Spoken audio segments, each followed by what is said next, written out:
What is going on, family? How is everybody doing? Why is the sound? Why did the sound do this? Oh, it would do something where you got to hear out your left or your right ear.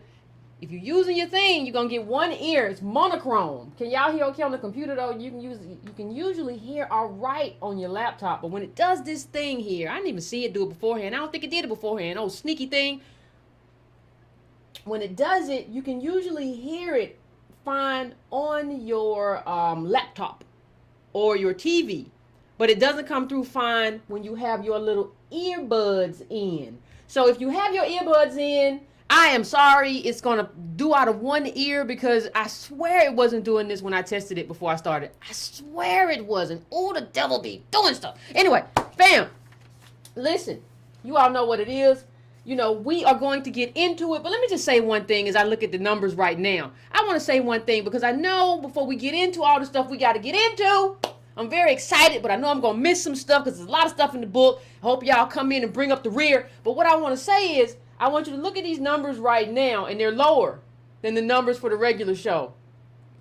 It's no big deal for me. Like, we're not really getting monetized like that anyway. But the problem is, the young lady said the other night, like, well, what do? Maybe show up for the book club show. Maybe read the book. Like, maybe do, like, the work. Like, the work really matters instead of just trying to jump into action immediately. Like, that's where we are. This page still has 60-some thousand followers. And everybody want to storm the Bastille. Well, what army? Now let's talk about these Irish.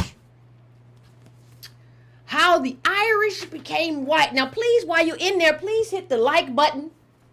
Please hit that for me. Please hit that for me. Most of y'all said you can hear fine. If you on the earbobs or whatever, please don't at me. Please don't at me. Please don't DM me. I know what it was. Just calm yourself down. Relax yourself. Ain't nobody got time for all of that. Hey, fam, what's going on? How you doing? I see people coming in the chat. I recognize everybody. Listen, if you wanna, please, if you haven't hit that like button, please hit it for me. If you have hit it, I appreciate you.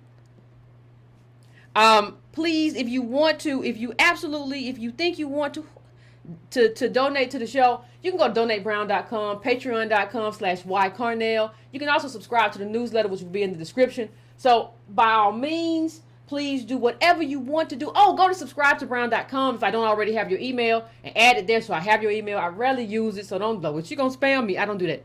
I don't do that. Ain't nobody trying to do that. So, but hit the like. Hit the like button. It don't cost you nothing to just hit that like button. And please share, fam. I think a lot of people don't want to really challenge what's going on. They don't want to really, they don't want to really get down and into it. So they don't really share. We got to share. Now let's talk about this book. Let's get right into it. Ain't nothing to it but to do it. And I thought the best way to introduce the book was I saw an old, like 2018 Bill O'Reilly tweet. And I think this was the best way to get into what we have to talk about this evening. And so Bill O'Reilly said the following. O'Reilly, the name Irish. Hint, hint.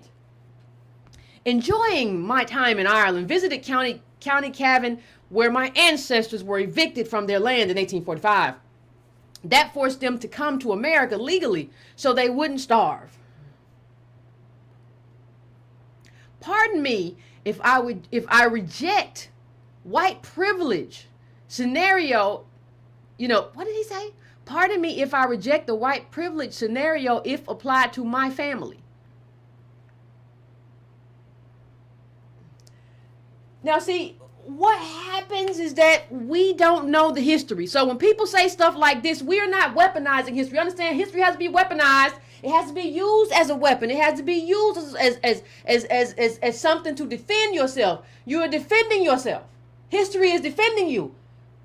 And if you knew what we just read in this book, you would know that Bill O'Reilly, his family,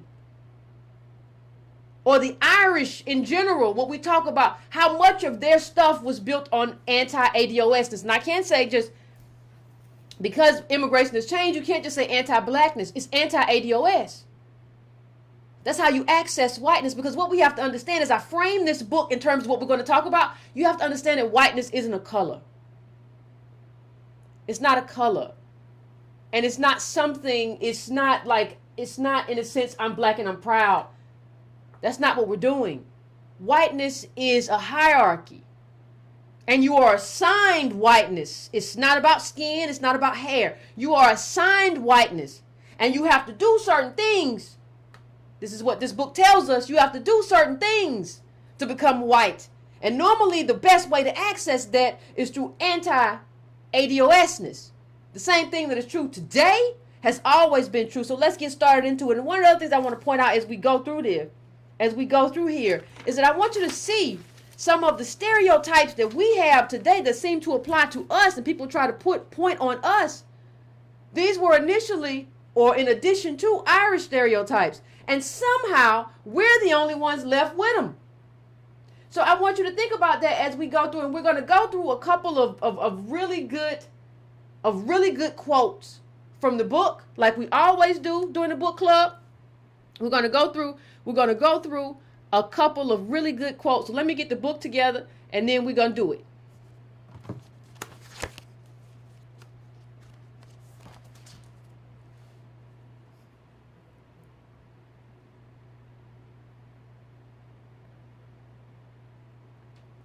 Okay, so one of the first things that we find in the book, you have to understand, go to page 2 to 3.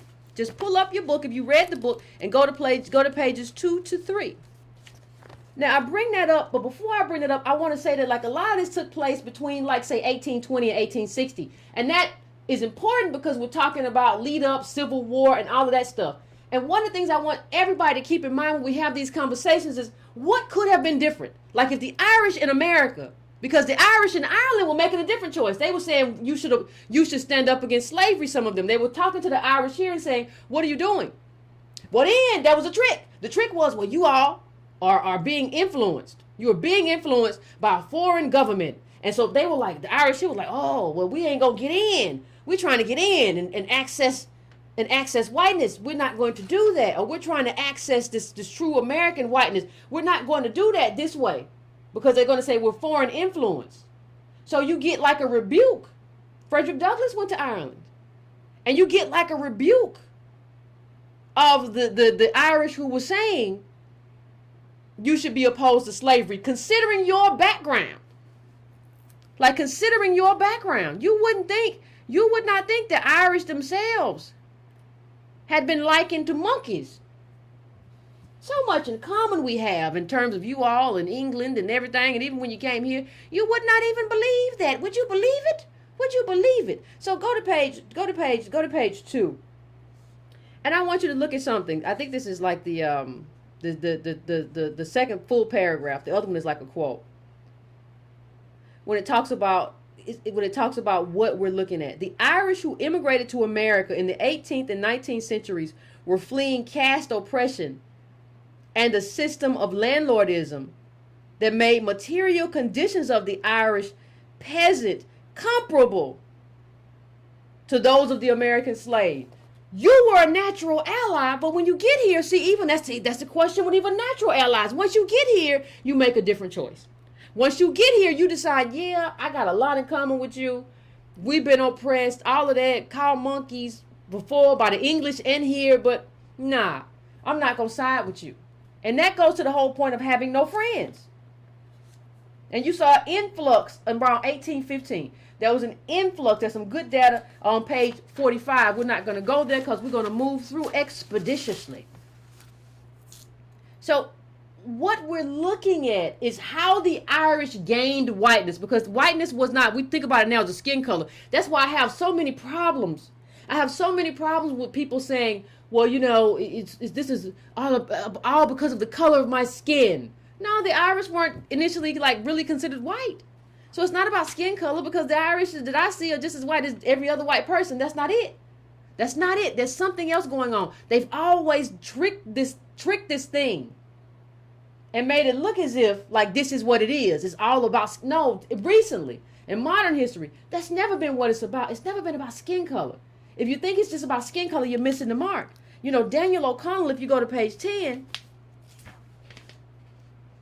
you know, he said, let America, in the fullness of her pride, he declared, wave on high her banner of freedom and its blazing stars. In the midst of their laughter and their pride, I point them to the Negro children, screaming for their mother from whose bosom they have been torn. Let them hoist the flag of liberty with the whip and the rack on one side and the star of the freedom on the other. Now this was Daniel O'Connell, an Irish leader. He was fighting oppression of the English and all that stuff. And he was saying, he was aligning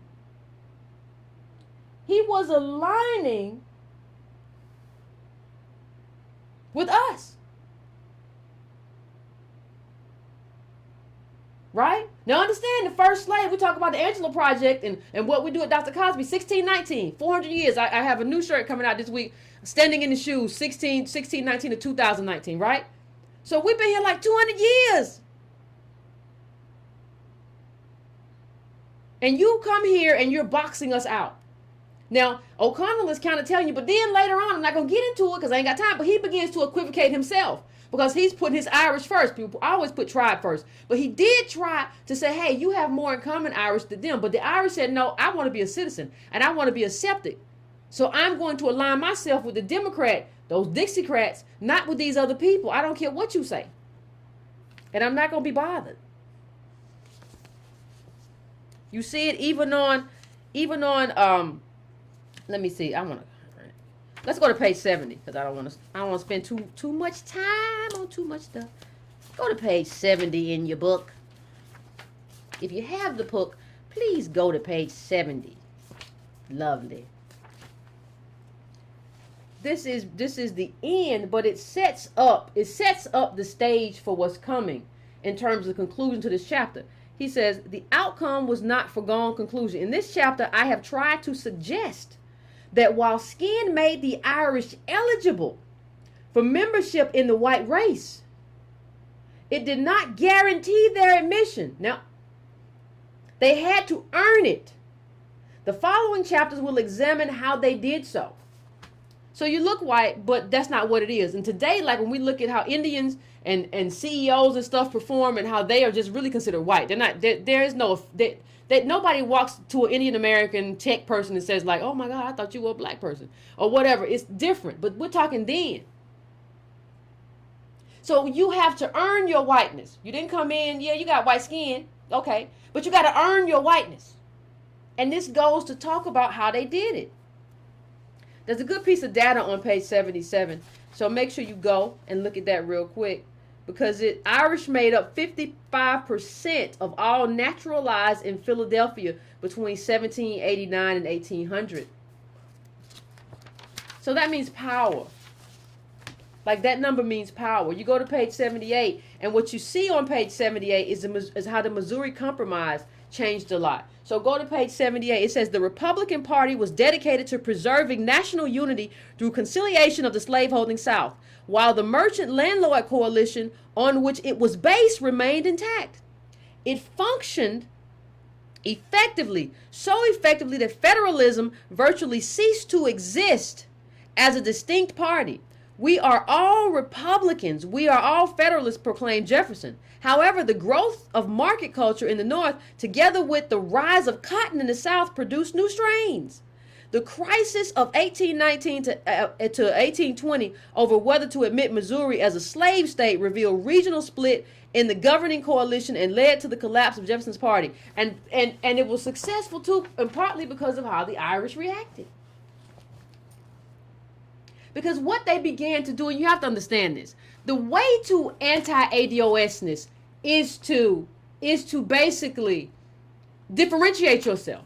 So Irish were competing with a lot of free blacks, and they didn't get to compete with the slaves. They competed with the slaves, but not necessarily as much, because the slaves were worth more because you had to buy the slaves. And so sometimes people didn't want to risk their slave because that slave cost a lot of money. In the most backbreaking of work, right? But in the North, when you talk about Philadelphia, you talk about even having free blacks. But how are you free? Because what it talks about in the end of the book is, how can you be free if you can be recaptured? So if you can be recaptured and brought back into slavery, are you really free? Because because they talk about in here about there being two underground railroads. One underground railroad was the Harriet Tubman, we're going to go free slaves. The other one used fake papers to kidnap black people, ADOS people, and take them back to the South as slaves. So mind you, you're fighting the Irish and you're fighting kidnapping to take you down South to be a slave. That's a lot of fighting. And we fought. Didn't win. Fought. So let me go on to the next one I want to bring. You know, when we talk about politics, what you see on page 81 is that politics kinds of make strange bedfellows. So Mark, the assimilation of the Irish into the white race made it possible to maintain slavery. They need to gain the loyalty of the Irish explains that the need to gain the loyalty of the Irish explains why the Democratic Party on a whole rejected nativism. So the Democratic Party during that era was trying to, have slavery. Well, you are fighting against the Democrats and you got the Republican. You're fighting against them. So you get the Irish on your hand. And let me just say, we haven't gotten into it, but these Irish was wild. They had these, what do you call them, fire companies. They were fire, I don't even know why you call them putting out fire, because they didn't put out fires as much as they started fires and started gang riots. They had gangs. They beat people in the street, beat everybody in the street. They didn't care. And they wanted their liquor. Black people in the street protesting, saying temperance, not so much alcohol. And the Irish were saying, I paid to be free. I want to be free. I want to be drunk when I want to be drunk. And we control the liquor. We have rum distilleries. So please do not get in our way. So here what you have is an immigrant group coming in here and telling ADOS that we don't have a right to life, liberty, happiness, jobs, the vote, none of that. None of it.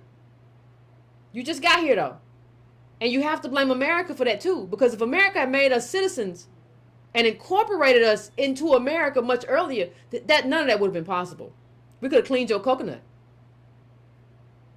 So go on to the next one. You go to page 87. There are a lot of characters, and John Benz is one of them.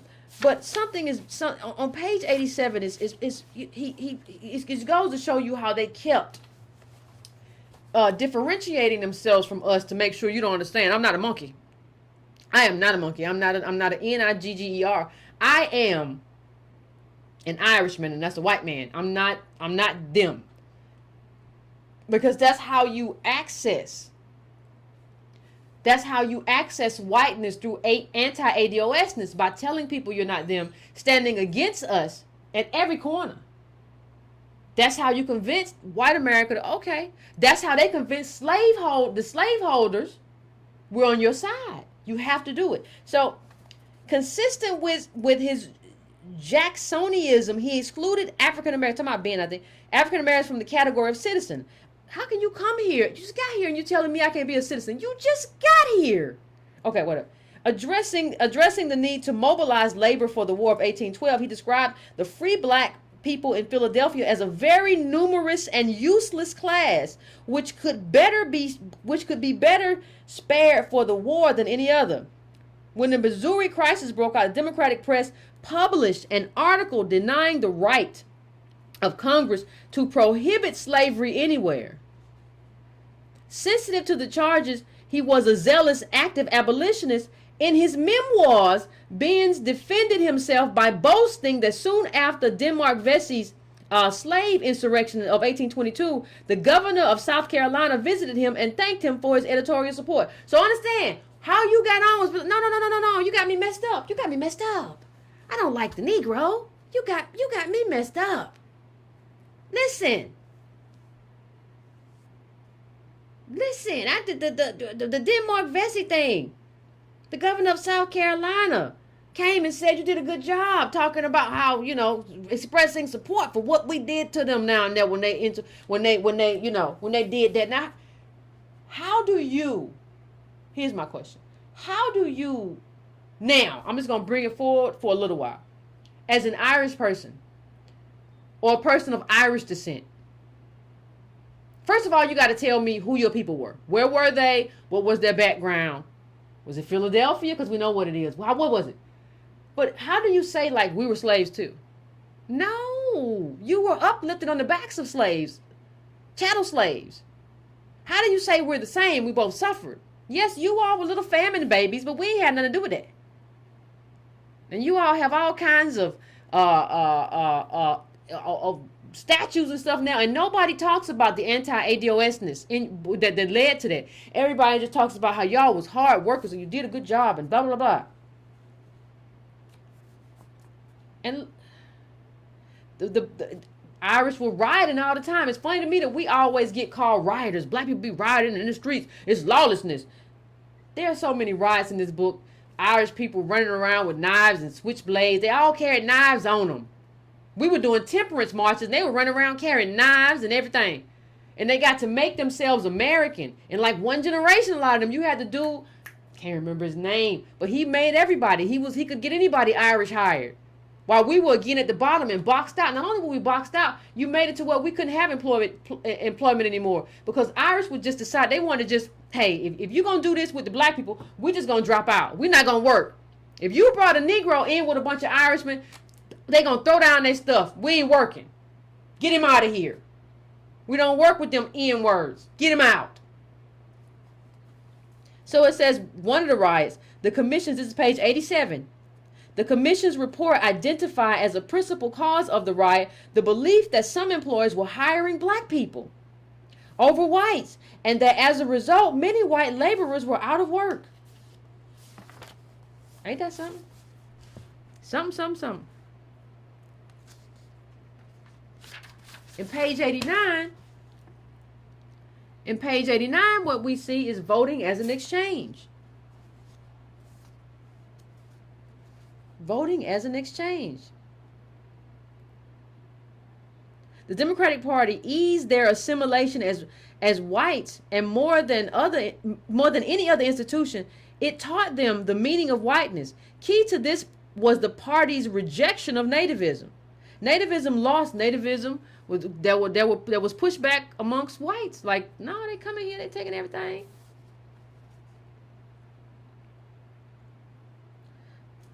Nativism lost out not to the vision of non-racial society, but to a society polarized between white and black. Part of the project of defeating nativism was to establish an acceptable standard for white behavior. Everywhere, the movement that expanded the franchise for whites curtailed it for people of color. That was page 89 for you in your good book. On page 91, you see these anti-capitalists who are right on politics and right on labor be very anti-ADOS. Does that sound familiar? They were leading on the union charge. And they were leading in terms of a 10-hour workday. And they were leading in terms of busting monopolies. But they still believed that we should be slaves. And as they came to whiteness, they believed that skin color, they caught on to that, well, skin color should be the badge of the slave and they should wear it, not us. You gotta be real keen when you decide on who is an ally and who is not. On page 91, you see the gangs crop up. All these Irish gangs. And on page 93, we see something that we still see today. Now, I don't know if the Irish started it, but I see it here. Where it says, if the slave has never been a free man, we think as a general rule his sufferings are less than those of free laborers at wages. See, what they're basically saying is you ain't never been free. So you don't know what it's like to be free, and we suffer more. We are wage slaves. See, your master cares about you. Nobody cares about us. We are wage slaves. Now, you are not a slave because you came over here from Ireland. And there were different classes that came over here. Some came over here initially who were the step above the bottom. Right? That's a lie that like everybody who came over here because of the famine. No. The famine came a little bit later. There's a lot going on here. It's a lot going on. Slaves suffer less. On page 98, you have a black win for a time, but it doesn't last. It doesn't last. We're in the minority. We got a lot of stuff going on. In the aftermath of the rebellion, the Law and Order Party granted voting rights to Rhode Island black men on the same basis as native-born rights because they needed them, because the Irish was wild. A freehold requirement was passed for foreign-born voters, which required that they own land to vote. As one historian put it, the Law and Order Party simultaneously picked up an ally and made it difficult for their antagonists, the Irish, to vote. Now, you can call that what happened back then. You can call that nativism if you want to. But what it sounds like to me is that black people were getting together with people who were trying to make it easier for them. They were trying to make the Irish black. That's what they were trying to do. No. We're not going to be the bottom because black is just the bottom. I don't care what you say. You could color whatever. They made it into color because it fit. No, we're not going to do that. No. Let's make the Irish black. That's what they were saying. And why wouldn't you? Because the Irish had no problem doing that to you. On page 111, let's skip forward. On page 111, you see, in response, you see on this quote, what you really see is the value of whiteness. In response, they saw a single refuge in whiteness. Republican ideology became more explicitly racial than it had been during the Revolutionary era. The result was a new definition of citizenship, where Alexander Saxton has labeled the white republic.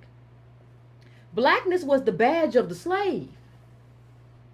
An imperfect inversion of cause and effect. The status of African Americans was seen as a function of their color rather than their servile condition. In every part of the United States, there is a broad and impassable. This is a quote, the Connecticut Colonization Society. Let me just scroll down to the bottom so we can, for time. The African in this country belongs by birth, to the lowest station in society. And from that station, he can never rise. Be his talents, his enterprise, his virtues, what they may. And it was the truth. It's still the truth. And then they just pick out people to rise so we look like we got upward mobility. It's still the truth. On page 113, you see how they took the jobs. While labor competition explains some things, unless its operation is specified, identifying it as the source of intergroup tensions raises more questions than it answers. In the ideal situation, workers contracting for the sale of compete against individuals, not as groups. So what you see, but go up to this other quote. It says the same thing that Frederick Douglass said here. You don't even have to read the quote.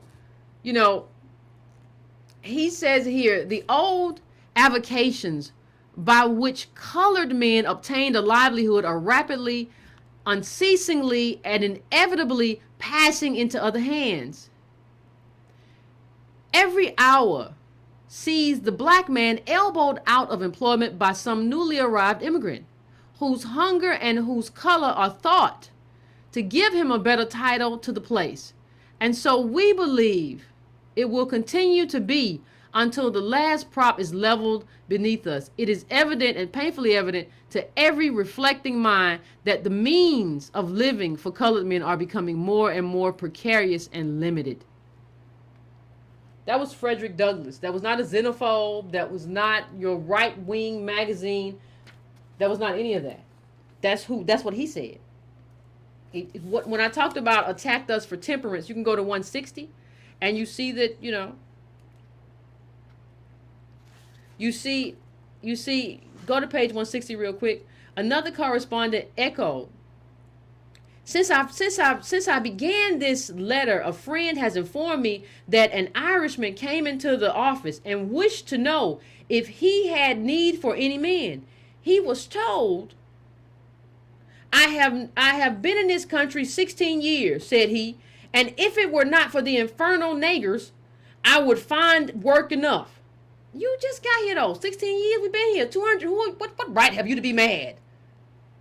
He defended the conduct of the mob and declared that these niggers, as he called them, who were so cruelly beaten, were served just right. They have no business, said he, to live among white folk. Now understand something.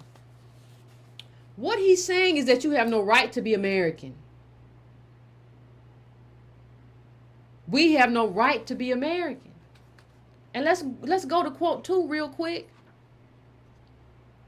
Because this book also deals with what Douglas is talking about here in terms of the job loss. White men are becoming house servants, cooks, and stewards on vessels at hotels. They are becoming porters, stevedores, wood sawyers, hod carriers, brick makers, whitewashers, and barbers, so that the blacks can scarcely find.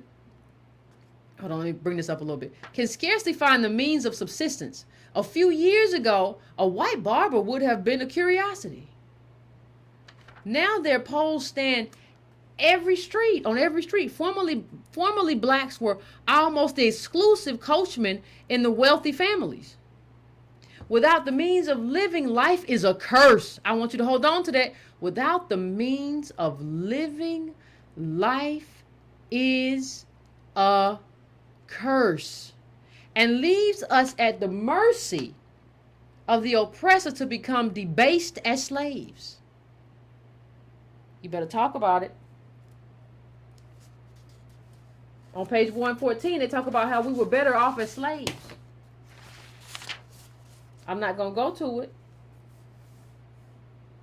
And you see, a lot of this has to do with animosity, because blacks were advancing. So you saw in this book, white people decided, I want to take mobs. These people are living too good. And they niggers. So why are the niggers living so good? What right have they?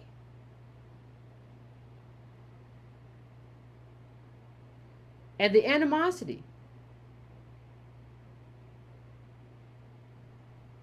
The animosity. So you have black people, especially black men who have learned trades. People say, we should learn a trade. We learned a trade. People say, y'all should work harder. We were working hard and you boxed us out. And on page 159, I want you to go look at page 159, because the Irish put candles out. I want you to, so that they would know whose house not, so that they would know, so the Irish mobs would know what house not to attack. What house should we not attack? We don't know. Let me read this to you. Page 159. We're at the bottom part of the page. Suffice it to say that the Irish in this country seem to have imbibed the idea that the blacks, not being citizens, have no right to stay in the city, and that if they can drive them out of the city, they will have their places and have work enough to do. There's a house, said an Irish woman to the mob in Gaskill Street, that I want to have mobbed. How do you hire somebody to mob a house? You wicked white. Anyway, there's a house I want to have mobbed. There's some Negroes living there who are living just like white folk.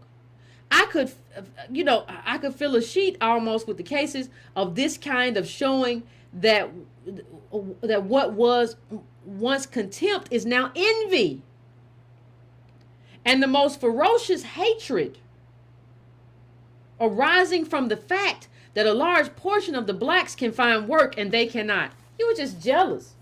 You were just jealous. But of course we can find work. We've been here since 1600s working with white people. Why do you think we shouldn't be able to find work? And then America didn't make us citizens. You made the Irish citizens. They were citizens quick. Running things. One generation. How many Irish presidents have we had? Go look it up. I did. How many ADOS presidents have we had? Not one. That's how you make a bottom caste. That's how you make it work. On page 119. The early labor unions therefore should be regarded not so much as Irish institutions in the way they later became, but as institutions for assimilating the Irish into white America. We still haven't assimilated. On page 120, you see them talk about the first paragraph, how this is their inheritance. They didn't have a right to inherit nothing. Your forefathers, nobody died here with you. You came from over there. But you talked about your inheritance. That's stealing. That's just stealing. I don't know how you're going to put it some other way. On page 127. In the domestic shift, this is where you see it all happens. In domestic service, the shift began fairly early. The New York Society for Encouragement of Faithful Domestics reported that between 1826 and 1830, it had received applications for employment from 3,601 Americans, 8,346 Irish, 2,574 Negroes, 642 English, and 377 foreigners from other countries. By 1849, only 156 of 4,249 black women and none of the men were listed as living with white families. A Negro newspaper, The Colored American, wrote that these impoverished and desperate beings transported from the transatlantic shores are crowding themselves into every place of business and of labor and driving the poor colored American citizens out. Along the wharves where the colored man once done the whole business of shipping and unshipping, in stores where his services were once rendered, and in families where the chief places were filled by him, in all these situations there are substituted foreigners or white Americans. By 1855, Irish immigrants made up 87% of New York City's 23,000 unskilled laborers, while Negroes accounted for 3%. You took everything. Everybody's always stealing. Understand something. This is, I think, this is kind of where Douglas said, listen, our people in the South have a monopoly. They are the arm, the muscle, and the head, the vantage ground of the Constitution behind him. But he goes on to say, in the North, it's different because the immigrants have that. And you see it from people of disparate beliefs. Like Booker T. Washington said the same thing. Whether or not you agree or disagree, I have a whole slew of disagreements with Booker T. But what did he say when he talked about cast down your buckets? He said, to those of the white race who look to the incoming of those of foreign birth and strange tongue and habits for the prosperity of the South, were I permitted, I would repeat what I say to my own race: cast down your buckets where you are. He was saying you need to hire us. We've been here. We always work for you. Why would you hire somebody else? Not what happened, though. And so on page 127, they won. That's what you basically see there. And it was if you go to page 128, you see how the Catholics, the church approved of it. Your church. 15, this is page 1, I'm sorry, this is page 128, I'm sorry. The quote. 15 or 20 years ago, a Catholic priest in Philadelphia said to the Irish people in that city, "You are all poor and chiefly laborers. The blacks are poor laborers. Many of the native whites are laborers now. Now, if you wish to succeed, you must do everything that they do, no matter how degrading, and do it for less than they can afford to do it." The Irish adopted this plan. They lived on less than the Americans could live on and worked for less. And the result is nearly all the material employments are monopolized by the Irish, who now get as good as prices as anybody. Listen, understand what this part means, though. All this stuff was intentional. We tend to think about race and stuff as if something just happened. We tend to think about race, oh, well, everybody was just, no. You sit around and your bishop, your Catholic, your minister, whatever, your church told you how to kill us. Like, that's really what happened. Starve us out. I'm telling you, that's what happened. This was all us being a bottom caste. It's a collective societal agreement. And what you all did, you all decided on this. There are letters back and forth. I can't go through all of it in this right now. But you all organized against us. You beat us in the street. When you go to page 130, what is white? Since white was not a physical description, but one term of a social relation which could not exist without its opposite, white man's work was simply work which African Americans were excluded. To be acknowledged as white, it was not enough for the Irish to have competitive advantage over African Americans in the labor market. In order for them to avoid the taint of blackness, it was necessary that no Negro be allowed to work in occupation where the Irish were found. That's why whenever you came up there and you said you was going to be working with them, they said, "Nah, we'll quit. We'll burn down," because they had the firehouses. They were the fire department. "We'll burn down this whole thing." They weren't really the fire department. They just burned stuff down. Just wild. And now you want to say we're lazy. After if you go to 146, you see the mobs. All these mobs. Y'all had mobs. The level of gangs. See, we were at an era, and this book points it out too, where we weren't even allowed to defend ourselves. But how do you be in a place where you can't defend yourself when, like, power is based on gangsterism?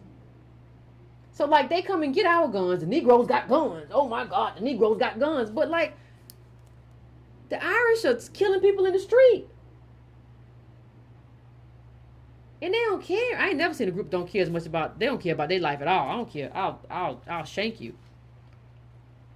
This is another riot. They was always rioting. It's funny that we're considered rioters. The Irish rioted more than, as a principal cause of the riot, the committee identified the belief that some employers were hiring black workers over whites, and that as a result, many white laborers were out of work while people of color were employed and able to maintain their families. Jealousy. I don't know how you don't tell me a debt is old, and I don't know how you don't tell me the debt ain't old by who it's old by.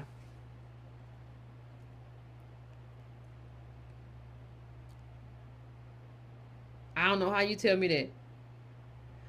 Listen to this, page 148. The rioters made a point of targeting successful persons and institutions, including the well-dressed younger Fortin and the Afro-American Masonic Lodge. On the second night of rioting, the mob passed over a number of easy-to-destroy frame houses in order to attack more substantial black-owned brick houses in the same street.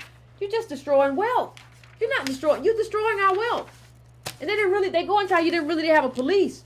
You didn't really have police. So you were kind of made white through mob violence. That's awful. According to reports, what most inflamed, this is another mob, page 156, they was mobbing all the time. switchblades and cudgels and sticks and wow. According to reports, what most inflamed the mob was the sight of Negroes and whites walking arm in arm to and from the sessions of the convention. Y'all just, I can't. Meanwhile, 163, you can go to 163 to see what I said a moment ago about 2 underground railroads. Meanwhile, we were concerned with our kids being kidnapped, while people in the Irish countryside were eating the bark off the trees. What? This is them back home. The British government's adherence to market principles ensured that Ireland would continue to export food. So they had already suffered. How do you come here and not kind of become part of people who are suffering people? You know, they bark off a tree. Stop coming here acting like you deserve what you deserve. You don't ate tree bark. Hush. You go to page 162 and you see how we couldn't defend ourselves. Did I go to that already?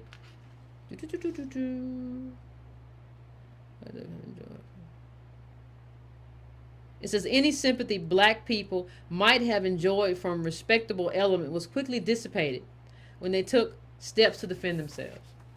That's something when you're around these people and they wild and you can't fight back. You saw us fight back on page 179. On page 179, you saw envy again. As the mob approached the building with a wagon carrying a blazing tar barrel, black people who had mobilized in defense began hurling stones at them. The mob attacked the tavern, which was defended by firearms, and succeeded in forcing their way in, smashing the furniture and tearing out gas fixtures to release the gas. I don't know if all Irish were like this, but these people should have been sent back. What's wrong with y'all? What is going on? Who are y'all? What is this? And so, as I come to the end, what I want to say is this. I want to say this real quick. So, I want to come back to the beginning as I close out. And go to I'm going to set the phones up. But I want to go back to this just to kind of show you that this kind of anti-ADOS rhetoric is not anything. He's just continuing a legacy of a certain group of his people. This is nothing new. This lie that he's telling, we just rose up by ourselves. This anti-ADOSness where you get accolades. How much money did Bill O'Reilly make? You want to talk about a bottom cast. How much money did Bill O'Reilly make while he was at Fox?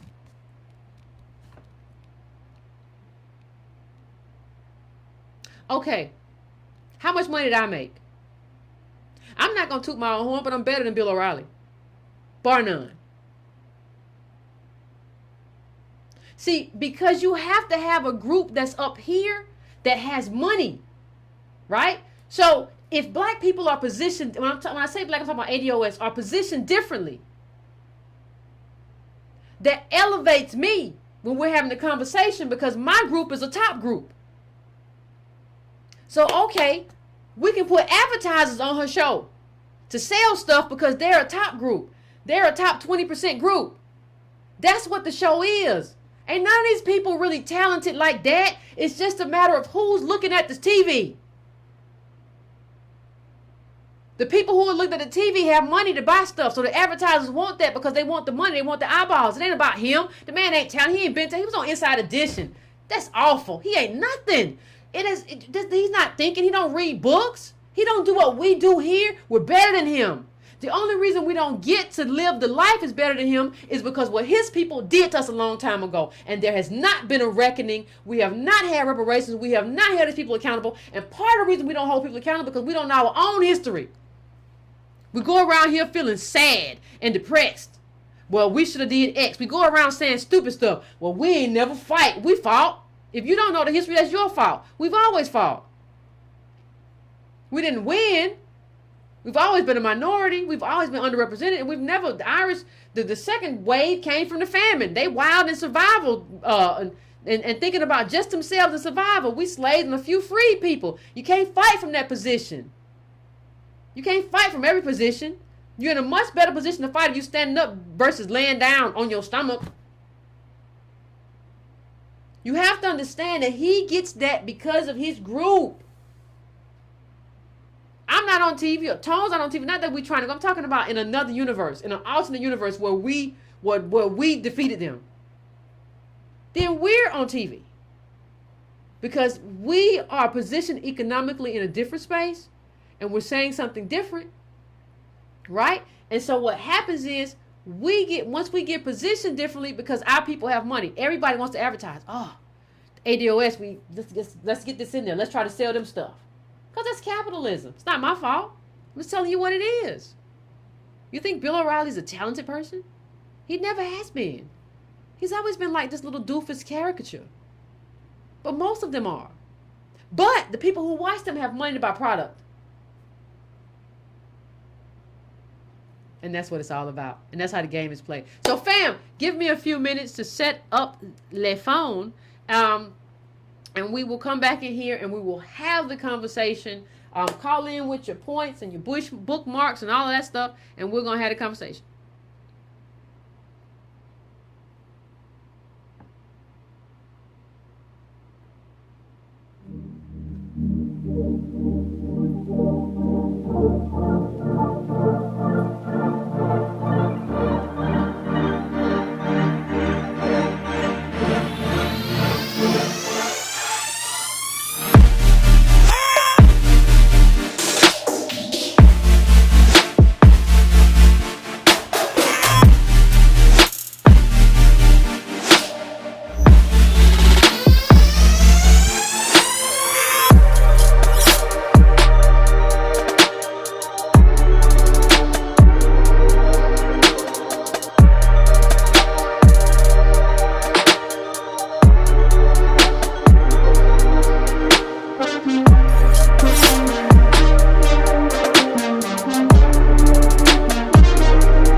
right, fam, what is going on? Let me see. I didn't even check the thing. I'm going to the calls. Please make your call quick and expeditious because a lot of people want to get through. I can see the lines are already very, very, very full. So please try to be concise. Let's not do this thing tonight where we kind of come in with your point. Don't do this thing that we do sometimes when we have more time. Well, one more thing, and one more thing, and one more thing, and one more thing. We ain't got no one more things. We don't got one more thing tonight. So let's try to make it just because and it's not anything. We're trying to be considerate to other callers who are also calling in, and who also read the book, and who also want to have their say. So let's try to do that, fam. I would appreciate it if you can. I'm going to my first call. My first call is 334. 334. What's your name? Where you calling from, and what's on your mind? How you doing there, Yvette? This is Alonzo. I'm calling from Texas. What's going on? Hey, here's the thing. I read that book, and I wanted to kind of bring your attention to page 3 at the bottom. I highlighted this. It goes over how the Irish is kind of classified into 2 categories: laborers and entrepreneurs. The paragraph is to Irish laborers to become white meant at first that they could sell themselves piecemeal instead of being sold for life, and later that they could compete for jobs in all spheres instead of being confined to certain work. To Irish entrepreneurs, it meant that they could function outside of a segregated market. Both of these groups, it meant that they were citizens of a democratic republic with the right to elect and be elected, to be tried by a jury of their peers, to live wherever they could afford, and to spend without racially imposed restrictions. Whatever money they managed to acquire in becoming white, the Irish instead of green. I thought that was very deep. I just want to share that. It was deep, fam. I appreciate it. Y'all bookmark that and highlight it and all that good stuff. Thanks, fam. I appreciate it. Going right now to 301. 301, I'm coming to you. What's your name? Where you calling from? What's on your mind? What's on this book? Hey, evening, Sister Yvette. How you doing? This is Walsh calling from PG County, DMV. How you doing, sister? I'm doing pretty good. I can't complain. That's my highlighter. All right, now. All right. For the sake of time, and I'm going to try to be fair, first of all, thank you for putting forward the book and recommending it. It's so much history in here, just speaking about the Irish and so forth. So many things that just so many things in this book, and I'll try to be short. I'm going to start my critique of this book in the afterword with 2 sources that Noel Ignatieff, I hope I said his name right, the author gave for some of the sources of his book. And in the afterword, there's so many sources that he gives. But there's one book by David Roediger, His Wages of Whiteness. And in that book, it's speaking about the white ideology specifically with attention to the working class.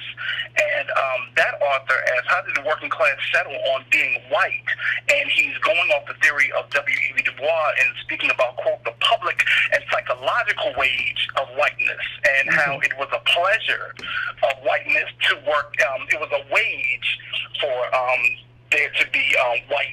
Part of the pleasures of wage was the whiteness that the Irish got, and that led people to define themselves as white. And that leads me into his second source, which Oscar Handler, a professor with the book called The Boston Immigrants. And that book was basically shaped, one of the themes in that book was the Irish Americans were decisively shaped by stubborn peasant conservatism brought over from Ireland. And in that book, he hoped that he had showed that they were radical in spirit, but that their radical impulses betrayed them when they were searching for this white whale, which we know is whiteness. And that brings up a quote in that book that Ignatieff, I think he wrote this book to answer this question. He basically went off a complaint of the Boston Irish and quote that the colored folks didn't know their place. This is on page 179. And Ignatieff wondered to himself, how did an Irish immigrant, perhaps fresh off the boat, learn the place of the Negroes? And I think this book was the spark that he wanted to write this book. I think this book was him trying to answer that specific question. And that leads me to my quote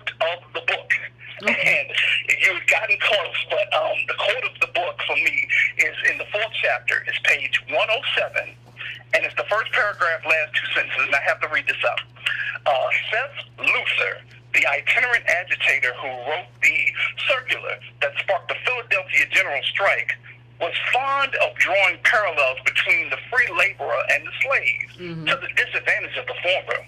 To those who insisted that the lot of the free laborer was worse than the slave, ADOS Frederick Douglass liked to point out that his old position on the plantation had been vacant since his departure. That was a great comeback. Encouraged them to apply. I love that quote. I had to read it 3 times. I'm still smiling when I quoted it. Old Douglas made us proud. Old Frederick Douglass, he made us proud. He was killing them. He was in the debates. He was killing them. Like, I don't even understand how people made it out of that. Like, yeah, you can go. Why don't you go be a slave then? If you think it's so good and we got it so good, go do your thing. Knock yourself out. Absolutely. The 2 main characters, and I'll be quick about it, when we talk about how the Irish became white, Philadelphia was a crazy frame of reference for this book. When you think about Irish history in this country and cities, you always think of Boston. You think of New York. You think of Chicago. I mean, in Boston and Chicago, for St. Patrick's Day, they color the river green, but with Philadelphia, it gave so much reference to their rising in Philadelphia. And I think you were trying to mention him earlier in your critique, this guy named William McMullen, who McMullen, I couldn't remember his name. Called the Killer. Yeah, McMullen. He was part of that gang called the Killer, and you were absolutely right. These gangs were, the fire departments were the front for the gangs. But in the example you give about how the Irish became white, when he was Irish, he had a nickname called Bull, and Bull was running around looting, putting stuff, just killing everything. And stealing elections. He was stealing elections too. There you go, stealing elections. But when he rose in power, when he was elected alderman, and for reference, everybody, this is chapter 6. When he rose up in power, when he was able to, as the Philadelphia historian Silcox was saying, he was Philadelphia's best-known Irish employment agency. Yeah. When he was able to, as an immigrant, though, give out these jobs, and when he became white, instead of being when he was Irish, he was the Bull. When he was white, they nicknamed him Squire. So that was crazy. But the greatest example of whiteness, the Irish ascending into whiteness was basically by their politics. And the greatest example I can give, and to cut time from my notes, was the guy who was William McMullen's right-hand man. And later in the chapter, Samuel J. Randall. Ladies and gentlemen, when you talk about people who when you know that phrase where you set people back 100 years and all that stuff, this guy Samuel J. Randall basically set back ADOS 100 years. How did he do it? If you go to page 173 to 175, it basically gives a breakdown of his history, political history in Boston. Excuse me, not in Boston, but Philadelphia coming up. And in doing that, one of his greatest accomplishments, really killed us, was in the election of Rutherford B. Hayes in 1876. And when Rutherford B. Hayes, being a Republican, basically, he wanted to be president. And so Samuel J. Randall, Northern Irish politician who is acting as a known Dixiecrat, those Jacksonian Democrats, they were basically the beginning of the Dixiecrats. This guy, what they whipped around it, but it was basically the Compromise of 1877. And what that did was strip away government intervention in state governments of Louisiana and South Carolina. What that was the last protections that ADOS had under Reconstruction. After that, we didn't get any more until the Civil Rights Movement. So you could point to Samuel J. Randall, Irish Northern politician searching for whiteness, basically, killed us in the process. And what did Randall get? Randall became a popular figure with Southern and Irish Democrats through this victory of local control and denial of centralized authority. And I'll get off the phone after this. In 1877, on page 174 to 75, in 1877, when the Irish flexed their political muscle in the national arena, as they had done in 1844, it marked the declaration of the Union to the new not to the new birth of freedom, but to the restoration of the white republic. Ooh. Oh my God! Ain't that something? I got it all in. It's definitely something. Sis, thank you again for the recommendation of the book. If No I problem. don't speak to you until the conference, I'm looking forward to meeting you. And quick question before I get off the phone. Do you see the Latino community, or what they call Latinx Union of Central American and South American community, especially those who are more racially ambiguous, following the same blueprint that the Irish did to become white? Do you think they're following the same pattern to become white? Love you, sis. Now, I'll listen to you on the end. Okay. Thank you. Okay, no problem, fam. I appreciate you calling in. It was a great call as always. I think a lot of people are doing that. I think what happened with the Irish and probably other groups, because there were other groups there too that we brought up. And the quote I just put up was Du Bois, W.B. Du Bois, talking about the Irish that I put up a second ago when he was talking. That's who that quote was by. But I think that is the standard. Like, I think everybody understands now that the standard is not solidarity with ADOS. The standard to becoming white is to maintain the hierarchy. To maintain this, because the Irish said a lot in this book about maintaining institutions. Maintaining American institutions, right?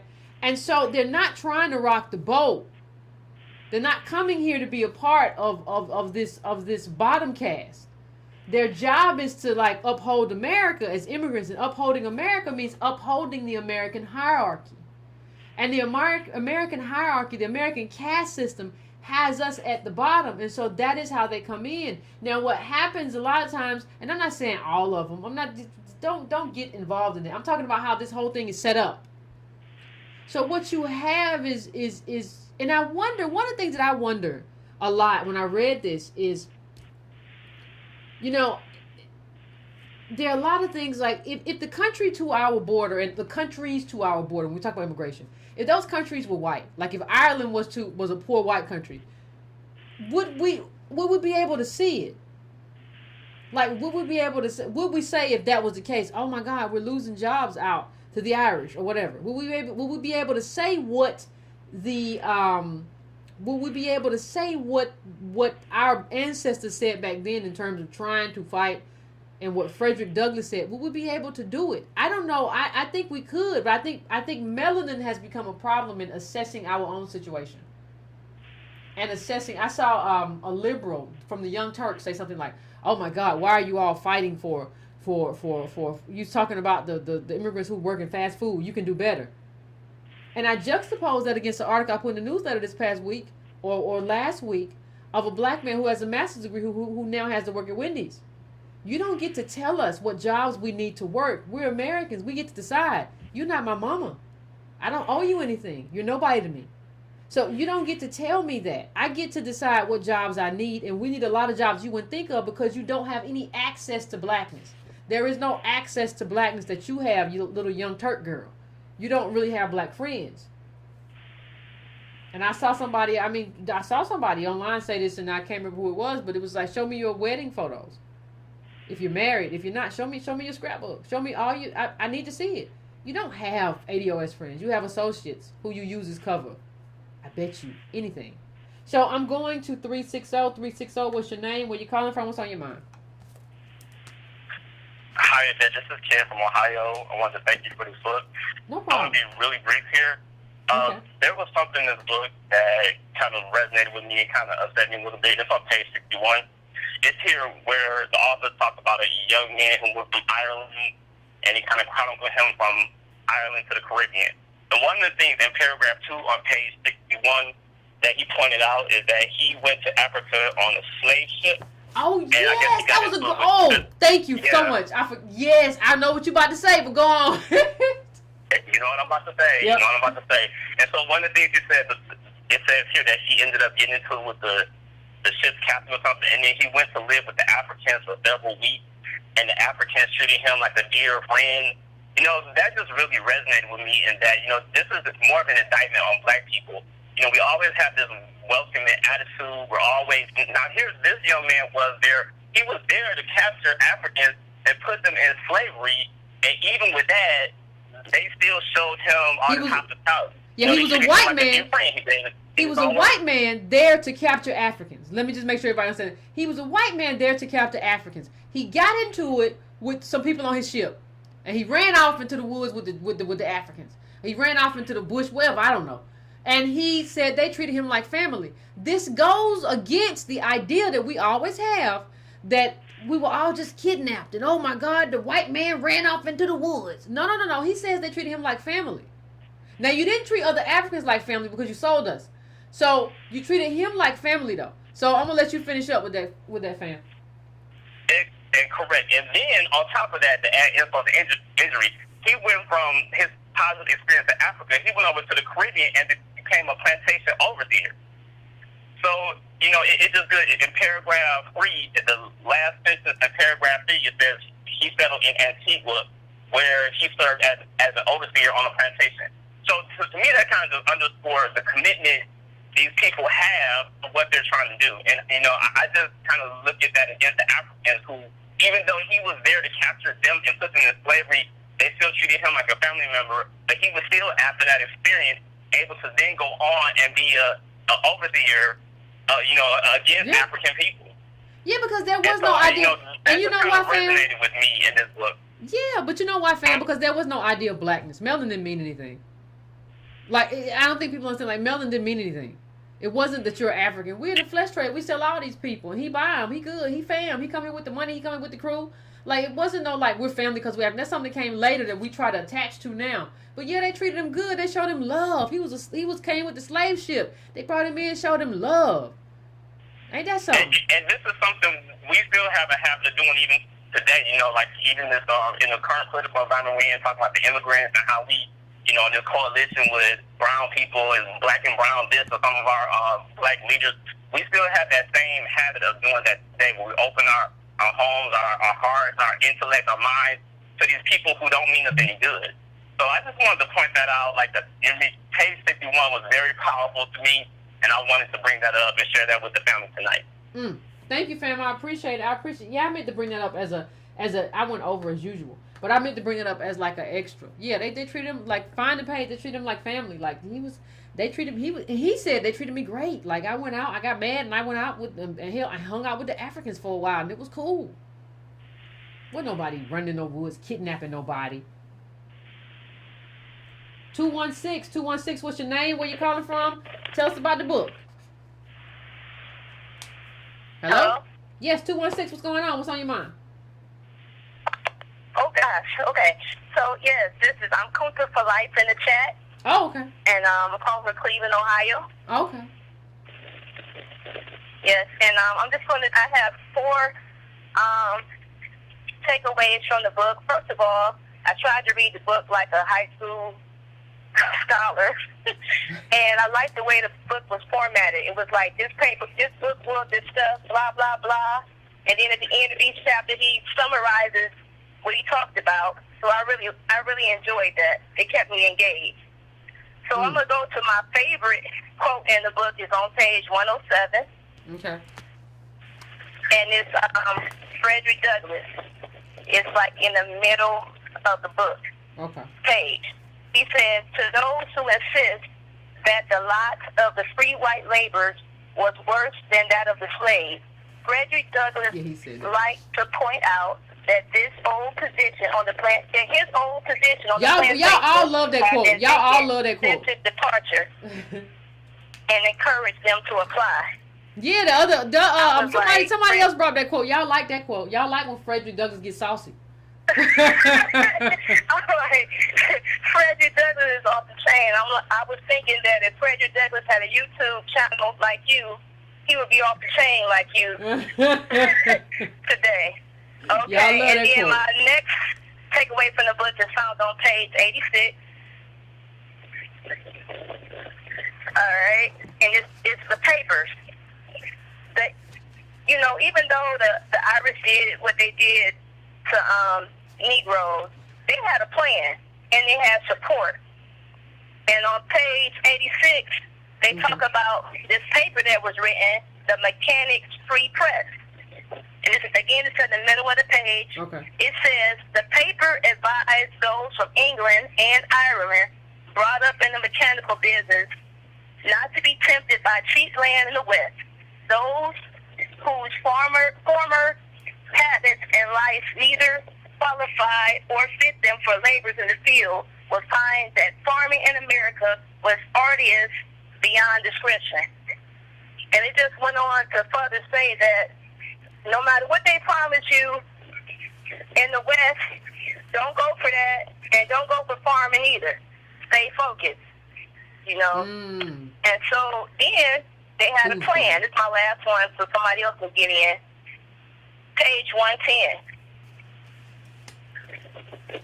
At the bottom of the page, it says the Irish adopted this plan.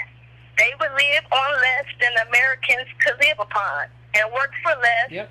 And the result is that nearly all the menial employments are monopolized by the Irish. So they was even telling them this was coming from the church. Yeah. You got to work cheaper than what the blacks were working for. But let me ask you a question. Let me ask you a question too, because it's not just because the church extends all the way back to Ireland, right? So is this to the importance of having a homeland, right?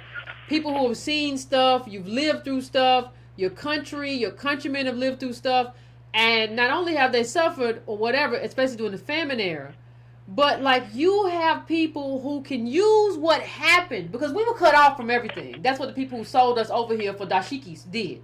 So we were cut off from everything. They had like this storehouse of information and strategy that didn't just come with them. You see at the beginning of the book, they write letters back and forth, right? So like, isn't that also the benefit of a homeland in a way that we were kind of handicapped? Right. So. Yeah. The phone is kind of breaking up, so. No problem, fam. I'm gonna let you go. I'm gonna let somebody else get in, but I appreciate your call. I appreciate you calling in. But yeah, that was an interesting quote. I'm going straight on to 601. 601. What's your name? Where you calling from? What's on your mind about this book? Hey there. Hey. This is Sharon. What's going on, Sharon? And I bring to the family my late husband's Irish last name, McAllister. McAllister. I really enjoyed the book.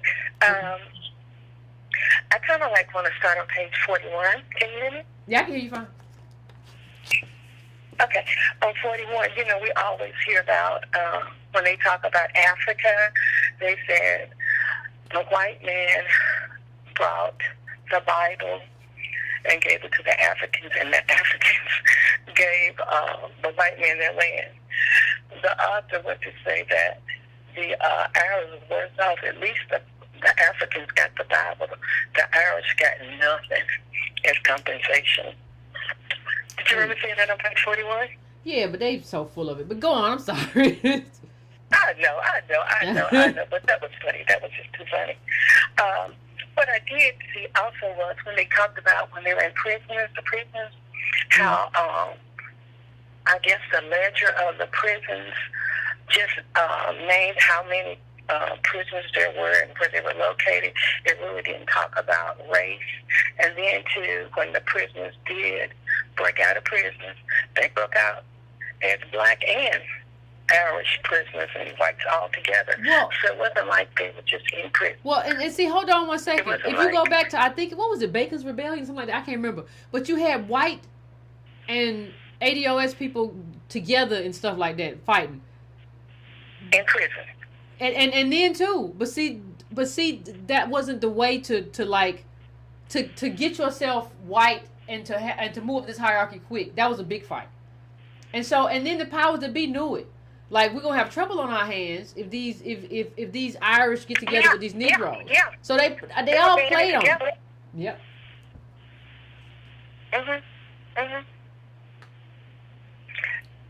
So I'm gonna let you finish your thought, Carl. I apologize. Okay, and also, when they talked about them, I call them shanty houses, where all of them lived in those shanty houses and filth and whatever. They were all living together. When the Irish first, I guess, got off the boat, they were living together with blacks.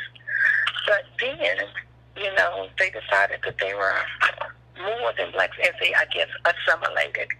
But that was basically it, what I wanted to talk about. Okay. Okay. All right, thanks. No problem. Assimilated. We still haven't assimilated. Like with redline and everything, we still haven't assimilated. It's funny when we talk about the assimilation of the Irish. So you get to come here and do in one generation that. This whole thing is just really amazing. I'm going to 503. 503. What is your name? Where you calling from? I'm coming to you. Hey, Yvette, this is Quentin calling from Portland, Oregon. What's going on, Quentin? Hey, how you doing? I'm doing pretty good. I just wanted to touch on, good to hear that. I just wanted to touch on some really quick points. After reading this book, it has become clear to me why ADOS must engage in politics. It may sound cliche, but it's true. If you're not at the table, then you will most likely find yourself on the menu, which we saw a couple of times throughout the book. When the Irish repeal movement shifted its stance. It's like we were talked about as somebody who was just in the corner of the room who was just unable to do anything or have a say in what was going on. So it was like we were excluded from the political process with the repeal movement shifting its stance from anti-slavery to pro-slavery. We saw that also in the Compromise of 1877, where ADOS were abandoned by Republicans in exchange for the presidency, and Democrats abandoned the cause of Tilden, who was anti-slavery to a degree and kind of a liberal white man, and giving the Southern and then pulling the federal troops out of South Carolina and Louisiana. It kind of ties back to what we read in when affirmative action was white, where the Southern Democrats were able to just run amok and do whatever they wanted to do to black people in the southern states. So so I just connected it to that. So ADOS, we have to win politically at some point. One of our best tools is our lineage, which is why ADOS is so important. We should weaponize our lineage, history, and contribution to the country in order to get a political win, a big political win.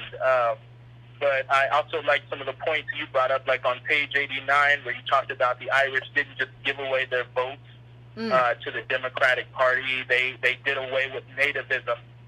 And at least they made that demand. I can't be mad at them. I wish we would do that. Voting is an exchange. So I'm loving what I'm seeing in terms of our community starting to catch on to that. But I can't do anything but respect that, and I wish the same for us.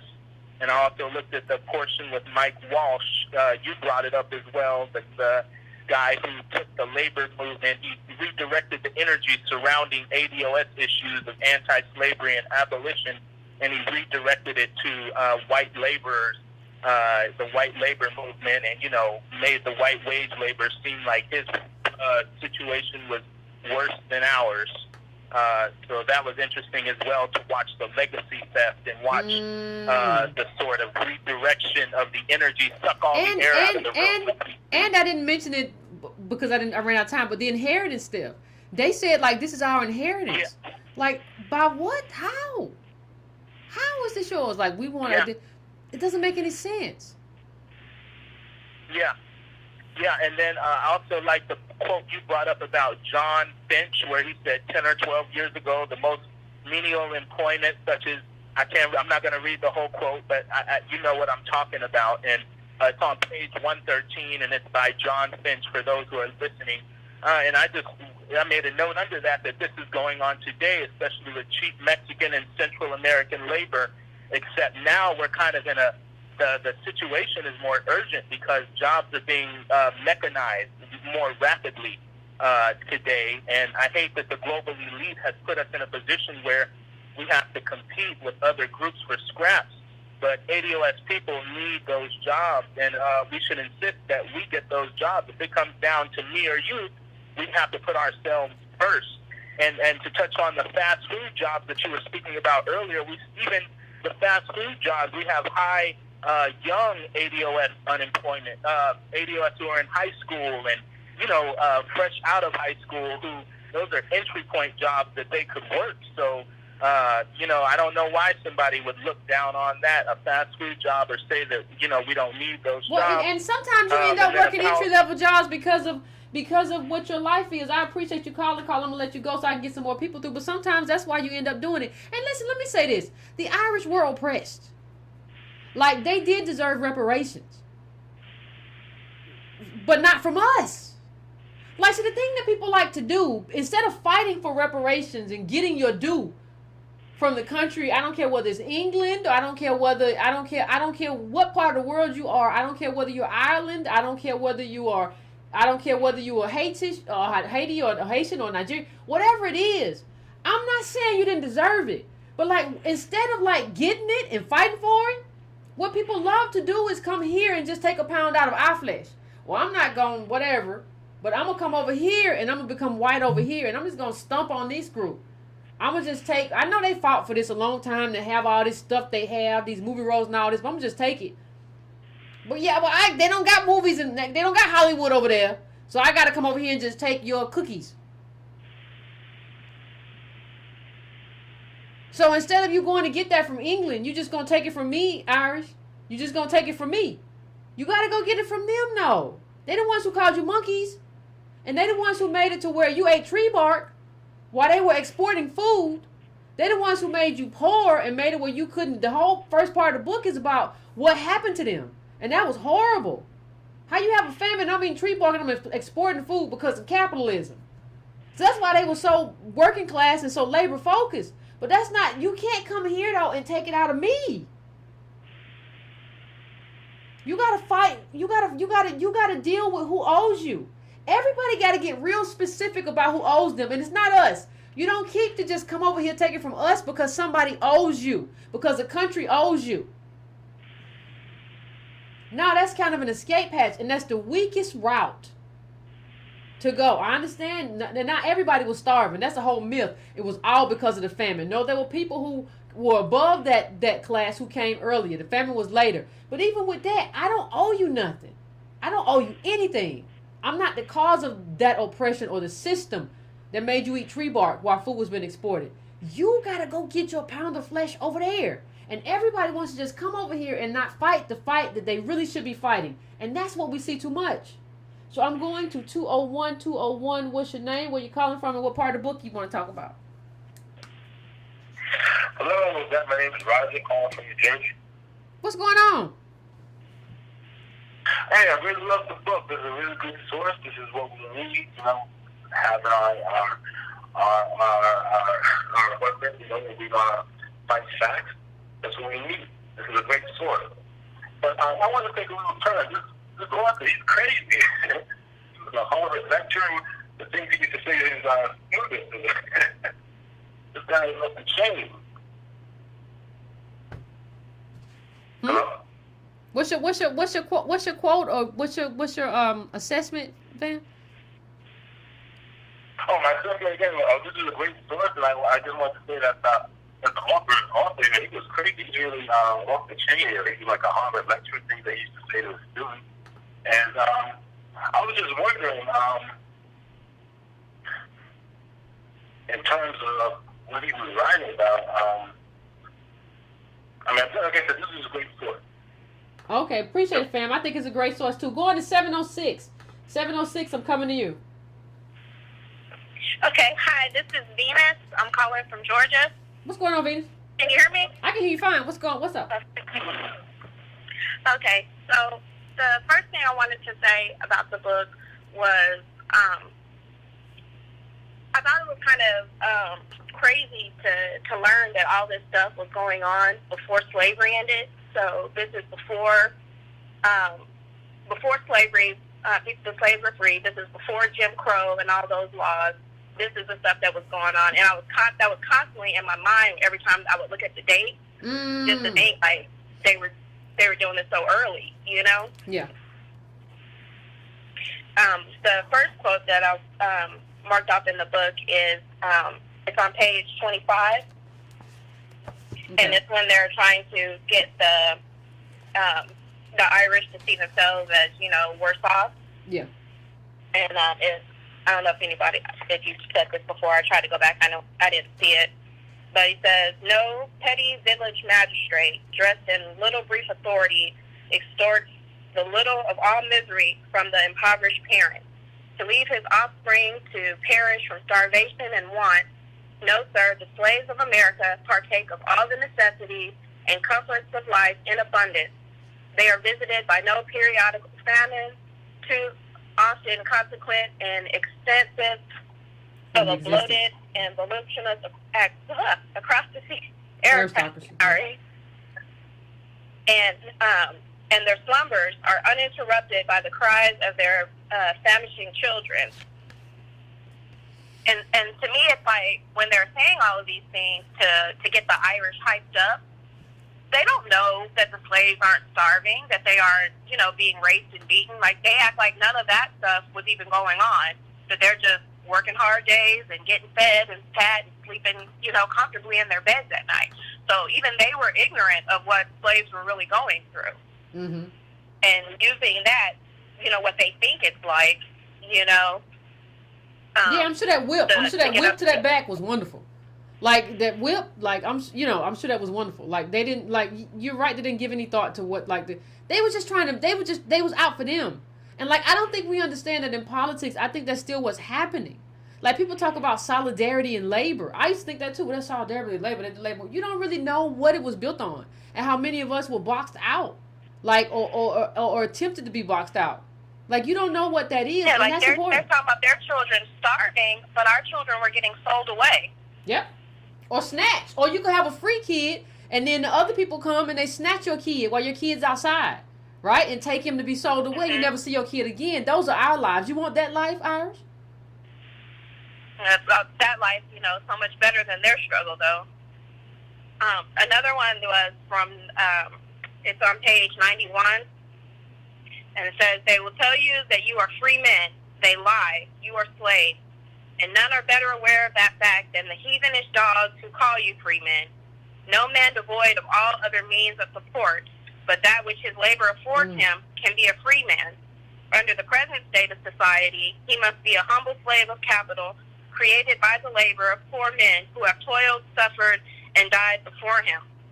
When I read that one, it kind of like put me in the mind that it's kind of like what's going on now, where that's where we are now, where, yeah, we're not in chains anymore, but now we're in this position where you have to have a job or you're not going to eat.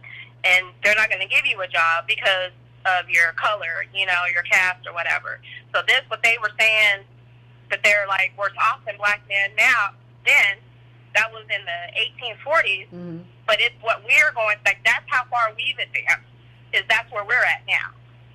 Yeah, you're right, family. You understand what you're right. I'm gonna let you go because I'm gonna let some more people. I'm gonna try to let some more people get through. But I appreciate the call. I appreciate the call. I'm going to 617. 617.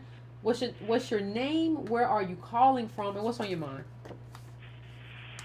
Hey, Yvette, it's Reggie from Boston. How are you? What's going on, Reggie? How you doing? Doing good. I really, I had a little trouble in engaging the book like some other people because the connection to the Irish is kind of personal for me, given that both on my mother's side and my father's side, the owners that owned our family were both Irish. So I started at the index, and I'm like, let me find the slave owners. And so the Thomas Brannigan, on page 61, I had some of the same thoughts that previous caller had, that why are the Africans embracing him as a brother, and just kind of the split and the duplicity of how the Irish were behaving at that time. Because on one hand, you have one of the people that are down for abolition, and then you have this Brannigan fellow on the slave ship, working for the plantation, having the slaves, sold back and forth.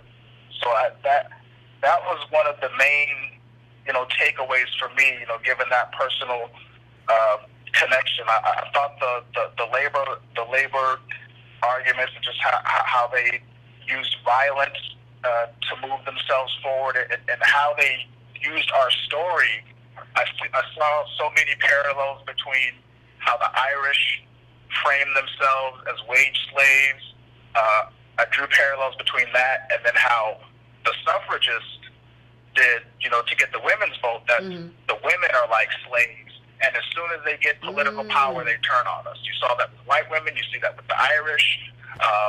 You see that with you see that increasingly with the LGBT movement today. They attach themselves to us, and as soon as the white gays can get married, they done forgot about gay is the new black. Everybody.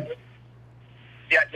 How they say gay is the new black, and then Muslim is the new black. Never mind that the North Africans and the Arabs petitioned to be made white on the census, and now they're white. And I think it was a good question that the brother asked, that the Latino are they the new Irish? I would say in some ways yes, in some ways no, in some ways yes, because you see we remember that story about the Mexican gangs pushing black people out of the neighborhood so that the Mexicans can move in and get property. Okay. But what I see is kind of how the North Africans did, and how some of the Latinos are doing today, just kind of along that progressive, spineless, duplicitous, passive-aggressive way that the white liberal does. They're just laying low for a couple generations and quietly checking that white box. And I've said it on previous shows, we're waking up to the Marco Rubios, we're waking up to the Ted Cruz's, we're waking up to the George Zimmermans. We're waking up to people like was that girl Camilla at the Grammy saying this was built by dreamers and for dreamers. It's a much more. It's not overt, violence or overt racism in ways that it was in the past. But they're doing just like the white people are doing now. I'm gonna lay low. I'm gonna be white, and then I'm gonna continue to put that hierarchy in place. But this is a great book and a great discussion. There's so many parallels, and so I guess my question to you is how, because on the ADOS 101 agenda you have the limiting of the HB1 visas. Given how the Irish behaved, and given the parallels that everybody seems to be drawing right now, is there a larger conversation in terms of immigration policy and what we would want that to look like through an ADOS lens that maybe we should be thinking about or talking about, putting out there as part of our agenda? Because it does that. The way that a lot of them behave, if they can become white, they come here and undermine us. So given that lens and that insight, how do we frame these conversations going forward? Here's the problem, Rich. I tried to have that conversation. I tried to just have the conversation of openly, like, what are the levels that we want of immigration? What are the levels? What are the qualifications? Who do we want? In terms of ADOS, what is the group that we want? What is the most sympathetic? I try to have all those conversations, and the political climate that we're in. If you try to have a conversation about immigration that is not like a pure open borders conversation, as a Democrat, like, you get boxed out. There's no conversation to be had. This is a very policing of thought policing time that we're in, especially among the Dems. Like, we saw it at the debate. Everybody saying, well, we can't criminalize anybody who comes here. On the debate stage, you had a lot of that. And it's like, it's a real moderate position to say something. Is it a real moderate position to say that, like, a country, in order to define yourself as a country, you have to have borders? How is that like a right of center position? That just seems common sense. So, I think there is a broader conversation that should be had. The problem is the way Democrats are doing things right now in terms of what happened to us. You saw it with me with Pfeiffer. Everything. Like, you can't be a part of that conversation. It's almost like, see, the thing is, we need to be a part of the conversation because you don't want just racists to be in that conversation. You need people who are kind of like, hey, that's wrong. But see, the way they're doing it now is like they're relegating that space to only racists and wondering why racists wondering why, like, the only policy propositions coming out of that space are racist propositions. That's because you've relegated this. You set it up to where the only people who can be in the immigration space are either racist or open border people. Like, other people can't be there. So I agree with you. I think there's a conversation to be had, but I don't think the Democratic Party wants to have that conversation. I think they want more borders. I mean, I think they want more voters, right? I think they want I to totally make more agree. voters.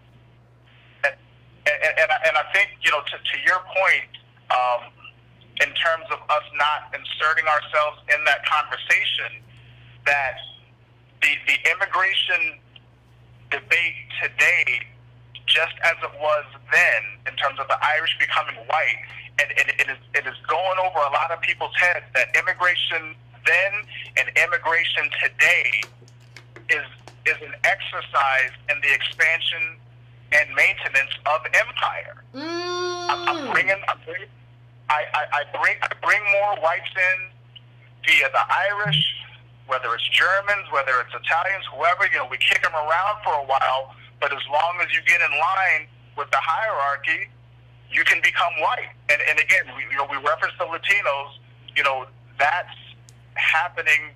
Again, and even when you look, and even when the liberal media puts out these faces of immigrants, because if you go through Central America, South America, where a lot of these people are coming from, there is a significant African population in those countries, but you would not be able to tell that when you look at NBC.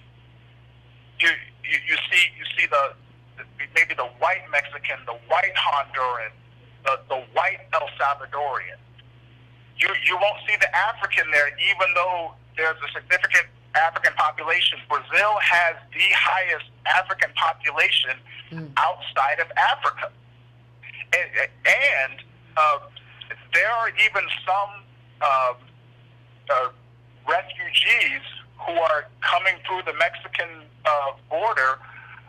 There is a huge uptick in African countries. Whether you're talking Sudan, the Congo has had a huge uptick, but you wouldn't see that because, again, like I said, they want to maintain empire. Let's let these poor Latinos in. I'll get Marco Rubio in a couple generations. I think America is just holding its nose. It's like, okay, we're gonna let them in. These blacks are getting unruly. We got to bring more in, displace them, create new voters. I think it's a strategy on the part of the Democrats, like you said, to get new voters, deal with them for a while, they become white, and we can get these blacks all the way out of the way. That's what I'm looking at. But I've been taking up a lot of time, but I'll let you get to some other callers. That's all I got. No problem, Reg. I always appreciate your call. Thank you so much for calling. I appreciate it. And I think one of the other points I want to make too is people will say, well, no, Yvette, I'm not saying open borders. We're going to deal with it. We're going to deal with this. We're going to decriminalize and make it civil. Well, civil is basically nothing. You get to have this thing adjudicated in civil court. That's nothing. And you're saying that like it should be decriminalized, and they should, like what Castro Bay said last night was that it should be decriminalized and they should be immediately put like on a pathway to citizenship. Well, then it's not a country anymore. This is not a country.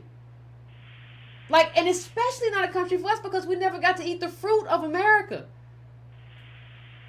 So now America is over, is what he's basically. I don't think people understand that what he's saying is America's finished. There's no America. There's this place where people go as borders. You come in. Like, no, who else is doing it? Like, do you know what it takes? Like, I Canada to be a citizen. What are you doing? What are you doing? So I agree. It's highly problematic, and I definitely agree with what Reg was saying. It's a conversation we should have, but like the Democratic Party, like the Republican Party wants to have it along racist lines, and then like the Democratic Party doesn't want to have it at all. So we're kind of boxed in. I'm going to 501. 501. What's your name? Where you calling from? What's on your mind? Hi, Yvette. Hey, what's going on? Hey, this is Garrett calling from Chicago. How are you tonight? Pretty good. How about yourself? I'm good. First of all, I was not feeling this book in the first 30 pages, but after page 32, I couldn't put it down.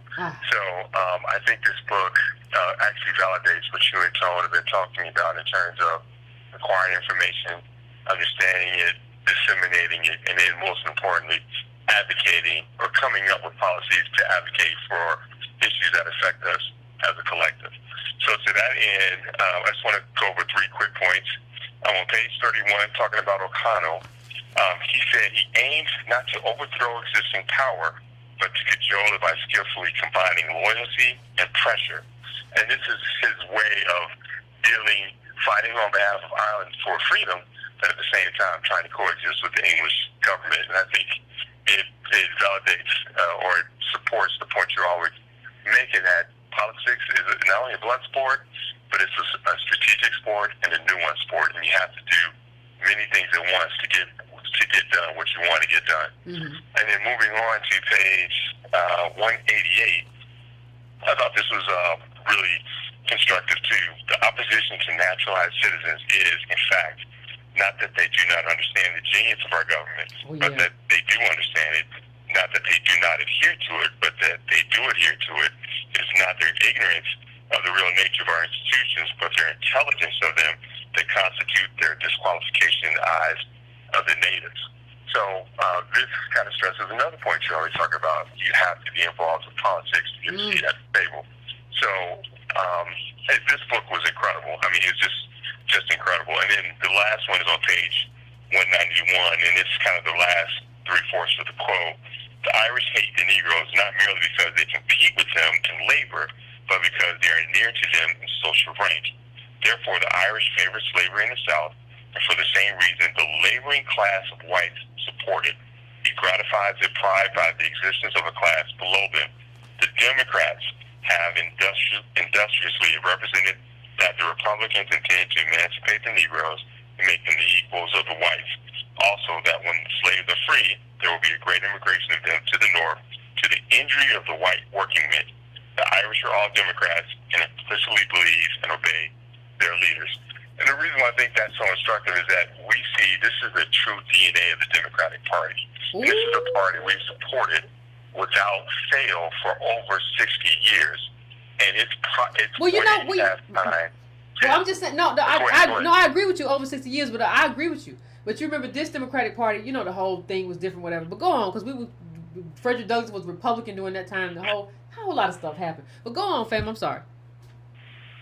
No worries. I mean, I understand that, but I think when you read this book, you understand where the Democrats are truly coming from, and it makes sense why they're pivoting from us to another group, because they've gotten from us all that they feel that they can, and now it's time to move on to the next group so that they can remain in power. So, sister, this book was incredible. Thanks for the recommendation. No problem. My recommendation to you for the next book is a book called American Nations by Colin Woodard. I enjoy your show, supporting you and Tone to the fullest, and I look forward to seeing and meeting you in October. You take care. Appreciate it, fam. Look forward to it too. I appreciate it. I appreciate the call. Yeah, that was a good call. That was a good quote too. I always wonder when people call in if they're gonna have the same highlight that I do. He actually had the same highlight that I had in the book. But yeah, it's very interesting, and you have to consider like that. Gosh, there was a part where I meant to put my finger on it, but I didn't. About how some of this too had to do with England's abolishment of slavery, like, you know, before America, and how the Irish were kind of playing that too. That there was a whole lot of political games that were going on about the Irish in Ireland, in their homeland, and how that was kind of a play with them too. It was a lot going on. Like, there was a lot of politics going on at a high level, right? And so here we kind of don't want to do politics, and these people were doing politics at a high level then. And we used to do politics then, or try to. Like, part of the reason when you look at the book, that was a great quote about how we beat the Irish one time. I think it was in Philadelphia, because what we did was we had the right to vote at that time. We had the right to vote, or was it Pennsylvania? So we got there early, probably before the Irish. They was hungover during that time. That's what the book said. But we got there early, and with the ballots already filled out. So, like, even ADOS, with everything that was on us, we were playing politics too. And so you kind of wonder what happened to that. Like, the people who we have now, you don't really want to be politically involved. You don't really want to do X, Y, and Z. That's all kind of a problem. So I'm going to 718. 718. What's your name? Where you calling from? What's on your mind? Hello, can you hear me? Yeah, I can hear you fine. What's going on? Hi, I followed you for years. I'm so thankful for the work that you've done. Thank you. I'm Endeavor 827. I'm probably annoying to you. I'm sorry. I'm born in Harlem. I'm stuck in Staten Island, New York. And I walked past a lot of the sites that were part of the draft riots of 1863. And for years, I had noticed that when you take a look at the way, they don't, and when I look in the book, like when I look at page 104 and they talk about the draft riots, they don't describe it as much of the horror. A lot of times in black communities, and from the Black American side of my family, you have the immigration. They come right into the black neighborhood and just plop themselves down there and inundate you. And the Irish did this in areas that people walk past all the time. And the amount of the violence that came towards the ADOS in New York and Philadelphia and other places, it's not really as intricately described as it should be. The amount of black Americans in the city were dramatically dropped in the draft riots of 1863. They just literally drove us out and just literally terrorized. Mm-hmm. But the thing about it is like always amazing, like how it becomes so normalized in our media. Because when you take a look at movies like Gone with the Wind, and then you take a look at the Brady Bunch, always thought of like the Brady Bunch as sort of like a microcosm of how it's presented, because they were so, you would look at the show and you would see black people maybe visiting them, right?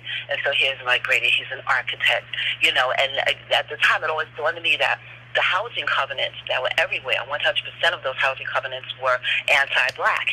And here he is, an architect in a town that was probably a sundown town, and you're looking at this TV show, Real Girl, with kids watching this, and there are black people in there, probably illegal for them to even be in the town at that time.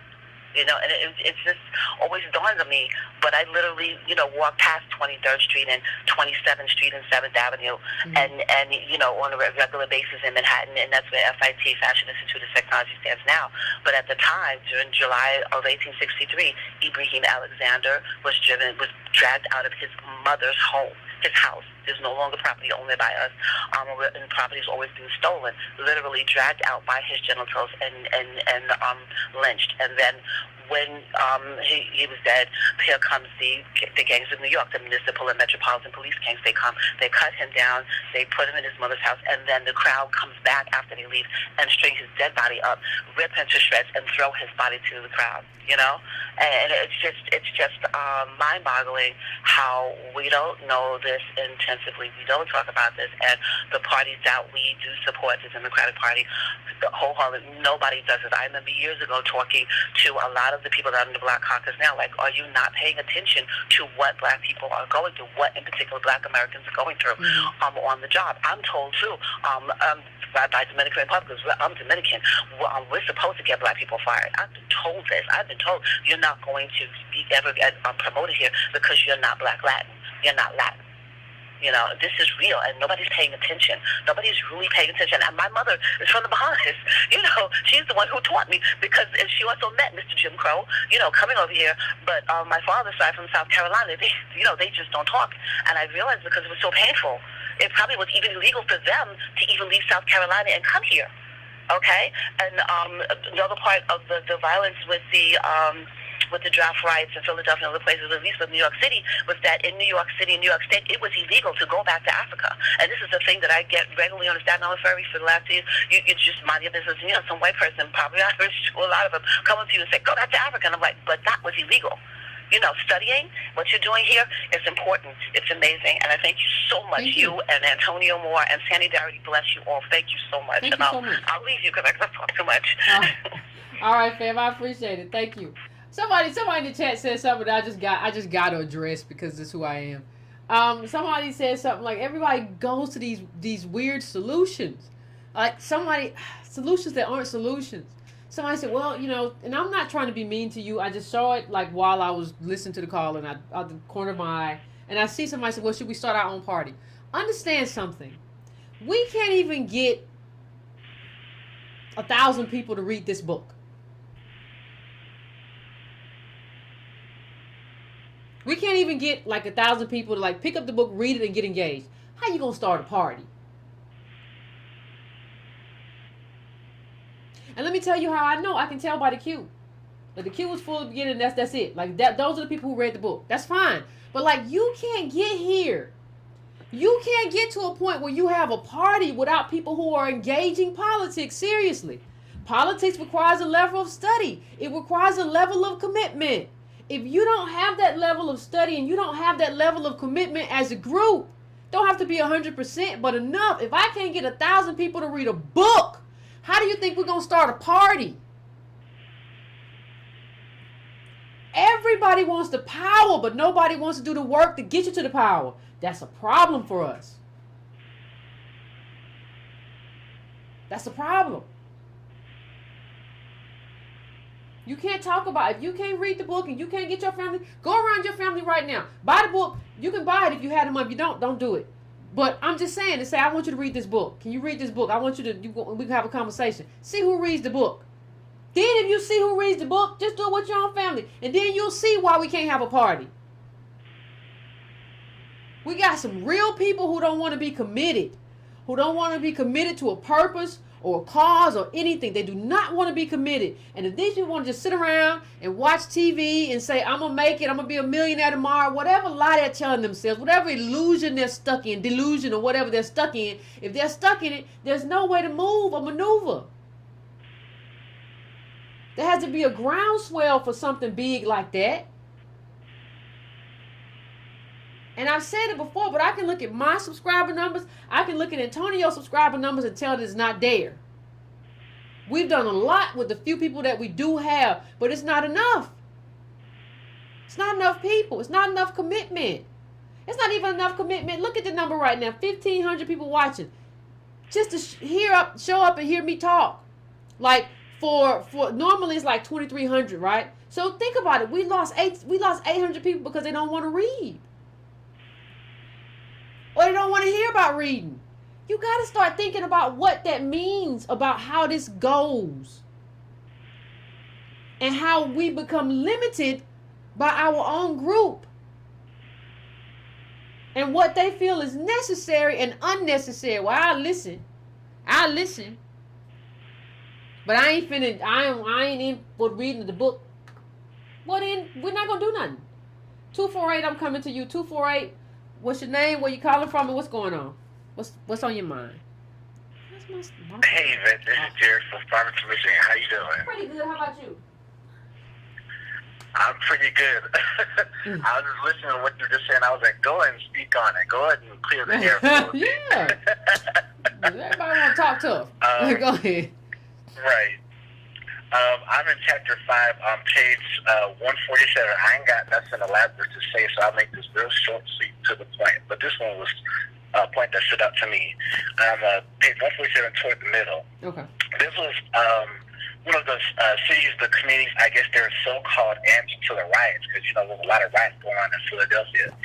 And it says, the committee concluded its report by calling upon all citizens to join in suppressing riot, recommending compensation for the victims, and advising the black people to conduct themselves inoffensively and with civility at all times, taking care not to be obtrusive to avoid giving birth to angry feelings. I'm just like, shit, this is one of the things that really bothers me. It's like, you know, when people try to, you know, for black people that try to engage in the political process or engage politics, they always try to, like, police the conduct. You know, if you just talk like this, if you just act like this, if you just dress like this, they don't take you seriously because you're too aggressive, you're too this, you're too that. Yeah. And I just vehemently am opposed to that. As far as I'm concerned, and I've told people this, you know, and not to say that, you know, that there's not a time and place for, you know, pure and proper behavior, but I've told several people this, you know, as far as I'm concerned, in advocacy for ADOS politics, all that respectability stuff died when they assassinated MLK. So, you know, it's just like, what are you doing? What are you saying? Yeah, because MLK wore a suit all the time and it didn't stop them from putting a bullet in him. Like that, like it didn't work. Like it was never marched in a suit, always in a suit, always fly. But it didn't work. Like that didn't stop them from aiming. That just aiming and firing. Like it was never about that. Like what you realize is that that's not what it's about. It was never about that. And this was just a carrot. Well, if you did this, if you did that, everything will work out. Well, the problem is you don't do this. Like we couldn't even defend ourselves. And that riot wasn't our fault. You know how they was. They was wild. It wasn't our. Well, you just be unobtrusive. What does that there mean? was another part that said there was. I forgot what it was that it said that nothing inflamed. I'm paraphrasing here, but it said nothing inflamed white hostility like black resistance. So it's like when we were trying to defend ourselves, they was throwing rocks at us. They were taking up arms, shooting us, throwing all this stuff. And then your solution to us is, well, y'all just need to play nice. And then not only that, fam, they was the police. Remember, they became the police before even they was the police. They was the fire, and they was set fire. Like I ain't never seen a group of people that just get mad and burn stuff down all the time. They just burn stuff down, and then they fired people or the fire gang or whatever it was. It's wild. It was just the wildest thing. I mean, but I'm gonna let you finish. I'm sorry, fam. No, well, basically, this was during the time when I think before they had like a formal police force, and they were still leaving dealing with civic, distractions and flare-ups to individual militias and stuff, and we need volunteers and stuff, and figure out that wasn't working. So, but just play nice, but that wasn't gonna work for us. That was just crazy. Yeah, they knew it wasn't gonna work. They was like, don't offend white people, like, and they're offended by how you just look. Just don't walk, don't look nowhere. But I want to thank you for your call, fam. I absolutely appreciate it. But that was a good quote. I'm going to 412. 412. What's your name? Where you calling from? What's on your mind? 412. Turn on your background. Hey, Yvette. Hey, what's going on? Can you hear me? Yep. Can you hear me? Yes, I can. Turn down your background, though. Hold on. All right, can you hear me? Yes. No, this is Bruce from Pittsburgh. That book was very interesting and very informative. The one thing that I really liked about it was how I'm from Pittsburgh, and you go to Philadelphia and you walk those streets, the historic streets and cobblestones, and you see the era what was happening in that era, and the history of it all. So, it was very interesting on that point. But I like the chapter with white Negroes and smoked Irish. That really caught my eye. They said. Let me pause you. Yes, it said that Irish people were Negroes turned inside out. Well, they didn't say Negroes. They said something else. I've been waiting all night for somebody to hit that, and nobody hit it. So I said I'm gonna call in and talk about that. That's what really grabbed me in the book. It made me really read the book. So I want to thank you for recommending No problem. Yeah, but that goes to they was, we would smoke Irish, and then there was one guy and there was one slave in the book who was like, my master's so bad, he's so mean, he treat me like a common Irishman. So that shows you that that shows you that the Irish were below us when they came, like how they just the niggers. If you look at some of the cartoons, how they had the black guy telling the Irish guy what to do. Yeah. It was interesting. And another thing that I got from the book was how in those times in the North, how we were participating in the voting process. They were talking about how we were voting and participating and doing things like that, even before we were, I guess, allowed to vote, I guess you say. And I found that to be interesting. I was like, wow, we were really out there participating. And then they brought them in and just knocked us off, And then they started just stealing too. Like they were deciding who could vote. Like the guy McMullen, who they was brought up, who they called Bull, he was just on the street. He was a gangster. He was a common thug. Like he was just ensuring who could and could not vote. And then when he tried to kick one black man out, the black man would move out of where he was. He said, "This is I congratulate." He congratulated the black man. So you're the first black man I've ever encountered who hasn't been afraid of me. Like by what right? By what right do you just get to come here and run around and cause trouble and put us and keep us as a bottom caste? It was just, it's an infuriating book on a lot of levels. Yeah. It was just very interesting for me. And one thing I am going to say, when they talked about how they came over on the ships and they were brought into the ghettos with us, with our people, and how we intermingled and interraced, they talked about the mulattoes and stuff like that. I thought that was very interesting. Yeah, they said at first there was like this uptick in mulattoes and mulatto births and stuff like that because we were intermingling. But that could not be because eventually they didn't want that. They was going to be bottom caste too. They thought, so we got to make ourselves white. We cannot be around these niggers. Naygurs. That's what they said in the book. Yeah, that was interesting too. But my thing, I got one more point I want to make, and I hope no one gets offended by this. But what I've known here in Pittsburgh, they have a big Irish parade, and you ever notice around St. Patrick's Day, everybody says I'm Irish. Even DDOS folks with the shirts, I'm Irish. That kind of like offends me a lot. Because now we'll have the Black History Month, and I'll never see anybody wearing anything that's saying I'm ADOS or whatever, but everybody wants to be Irish at that time. And that's always offended me.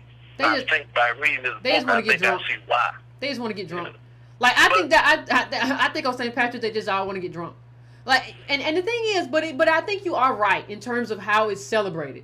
Like, somebody mentioned this earlier, but they turn whole fountains green and stuff. There's no way that we could say on Black History Month on this day, like, we're going to turn this stuff red for the blood of our ancestors or whatever, and everybody says, yeah, we're going to do it. We're going to do it at the pond, we're going to do it here, we're going to do it, and everybody just has, like, there's no thing that happens during Black History Month where restaurants and stuff just cater to us and they turn everything our color and they have pictures of Frederick Douglass. That's nothing that we're here 400 years and this doesn't happen for us, but it happens for them. So I think you're right in terms of that. And when you go to Ancestry, like I saw Irish in my stuff, like, but I've never gotten invited to the family reunion. So what are you talking about? Like, I look at them cross-eyed. Really? Yeah. But like you said, that's a day. I've never seen such a thing where you can get drunk all day and not go to jail. That's what happens here in Pittsburgh. They get drunk. You said drunk all day and not, and that's why they were so. But think about it. Like, who was most fitted for citizenship? Black people were doing temperance parades and saying don't drink. The Irish was drunk and selling liquor to everybody. But like, we don't even. But now we bear the cross of like where you all are addicts and crack and stuff. Like, no, like what were y'all doing?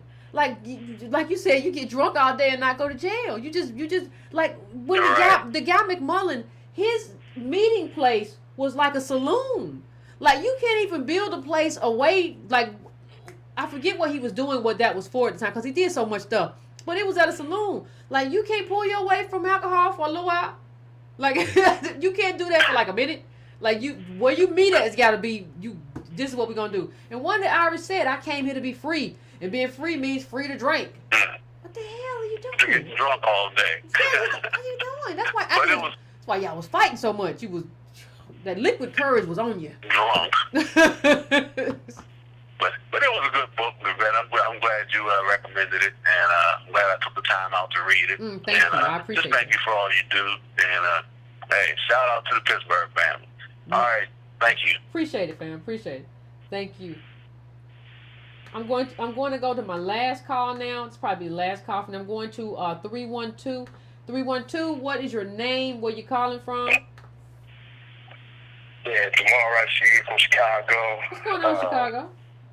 But and I want to talk about the book because I finished it a couple of weeks ago, and you already touched on the main point. The thing I highlighted was forget what page it was on, like 126 or something, where the riot happened and the committee identified the belief that some employers were hiring black workers over whites, and that as a result many white laborers were out of work while people of color were employed and able to maintain their families. And you touched on that jealousy factor, and that's just really important to point out. And it made me think of, you ever seen the movie The Departed? the Martin Scorsese movie with Jack Nicholson. That was about the Irish mob or whatever. You know, and there's a monologue at the very beginning of the movie where Jack Nicholson, you know, is kind of talking that familiar narrative about how hard the Irish work, and you know, and then he says to Blackie, he's got to stop complaining, and look how we had a president, you know, in the first something, you know, something to that effect. You got to watch that, you know. And then the movie opens with scenes of the Boston busing riots, you know. So the Irish have been involved in a lot of stuff, really trying to hold us back. But yeah, that. And the book kind of ended abruptly for me because I almost expected it, but it wasn't. It was about them when they became white. So I guess it ended right there. But it almost seemed like I was expecting almost like the secret relationship between blacks and Irish, sort of, you know. And, you know, it seemed like it should have went further because it just seemed like it should have went further. But I guess, you know, it was sufficient. All right, Colin, I appreciate you, Colin. And to what he said. One more thing. Okay, go ahead. Another book I was reading, Africans in the Old South. I think that might be a good book for a book club. Real good book. Okay. So, love you guys. Love you back. Take care. All right. I think, and there's a part on page 156, like the Irish attack black women. The Irish on page 156. Let me just read this before we go. The next day, the Irish mob attacked the still unoccupied Quaker-sponsored shelter for orphan children. So, like, there's colored orphans, the shelter for colored orphans. So we can't even like have an orphanage. Like, how thugged out do you have to be that like we can't have they can't build an orphanage? I don't even think we understand how bad this is and how they were made white through mob violence. Like, there's only one person left on the call. I'm sorry I couldn't get to you, fam. But like, they were made white through mob violence. But riots are now only associated with us. Like, that is the biggest thing. So it was a good book. I thought it lacked some cohesion. But that's another criticism. That's a criticism of me in terms of the book, in terms of what I would have liked. I thought some stories went on too long about certain people. To kind of make the point. They didn't have to go through all of that. But it is what it is. I thought it was a very good book, though, in explaining, like, to come full circle about, it's not we were the same and the Irish were slaves too. You were not. You were low-paid workers, and you suffered, surely enough. But you gained your footing on our backs. And that is not talked about enough. We don't have that conversation enough. And in America, what I will say is that we're not honest enough. And as ADOS, I will say that we don't make learning about our own history a priority enough. There is a way, and I salute everybody here who took time out of your day, your weeks, your evenings to kind of read the book and associate yourself and come here and have the conversation. But there is a problem that there are not enough people here willing to engage, because this is the thing that you use to combat propaganda. Like, when propaganda comes at you, so if somebody comes at you now and says, no, the Irish were just like us and they were slaves, no, ding, ding, ding, ding, ding. You know you have to check history too. Which Irish were you from? Because there were some Irish who fought in Mexico with the Mexicans because of slavery and all this stuff, and they in the Mexican War. So Mexican American. So were you them or were you here? We need to start running down lists, the whole who you thing. Were you them Irish or were you these Irish? Like, where do you come from? What are you talking about?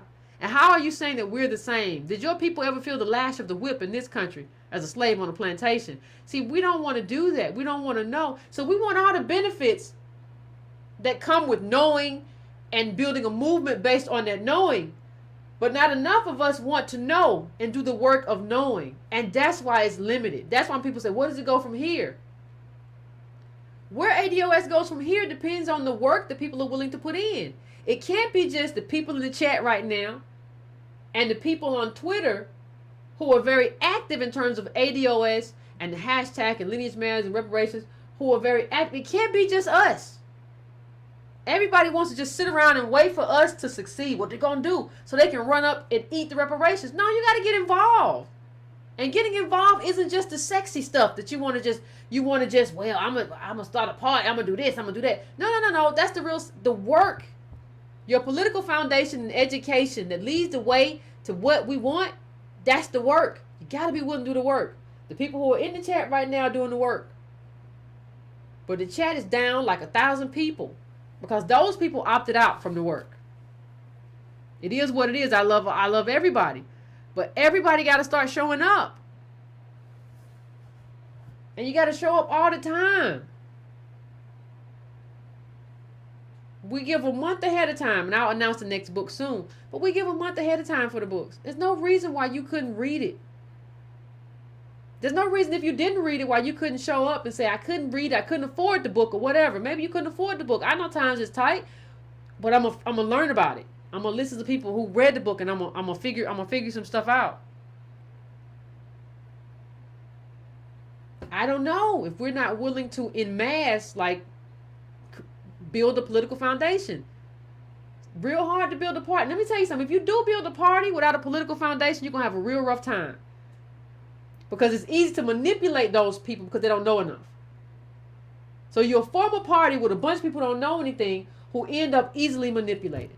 So fam, again, thank all of you who showed up for the book club. I know this book got boring at times. It was arduous work. I appreciate you. I appreciate your work. You are the bone of ADOS, and I appreciate it, and I thank you. Again, we will be back as usual to our regularly scheduled program Monday and Wednesday. I will announce the book, like I just said, sometime coming soon for the next book club. I have a lot of considerations, so people made some mentions, and I will do that, and we will figure out what the next book club book is going to be. Please, before you leave, hit that like button for me before you walk out of the room. You can hit subscribe to the channel if you have not subscribed. Hit that bell if you want to get notifications. Anytime we go online, anytime I go online, please hit the bell. Just smash that for me. And also, if you want to donate, you can always go to donatebrown.com. You can always go to patreon.com/ycarnell. You can do all of those wonderful, wonderful things. You can do all of that. The newsletter will be in the description after the show. All of that. But make sure you hit the like button. Like button is free. Costs you nothing. Costs you no money if you haven't hit it just to hit it. And try to share. Share the video. So I will talk to you soon, fam. We will have another conversation coming soon. But until then, thank you and good night.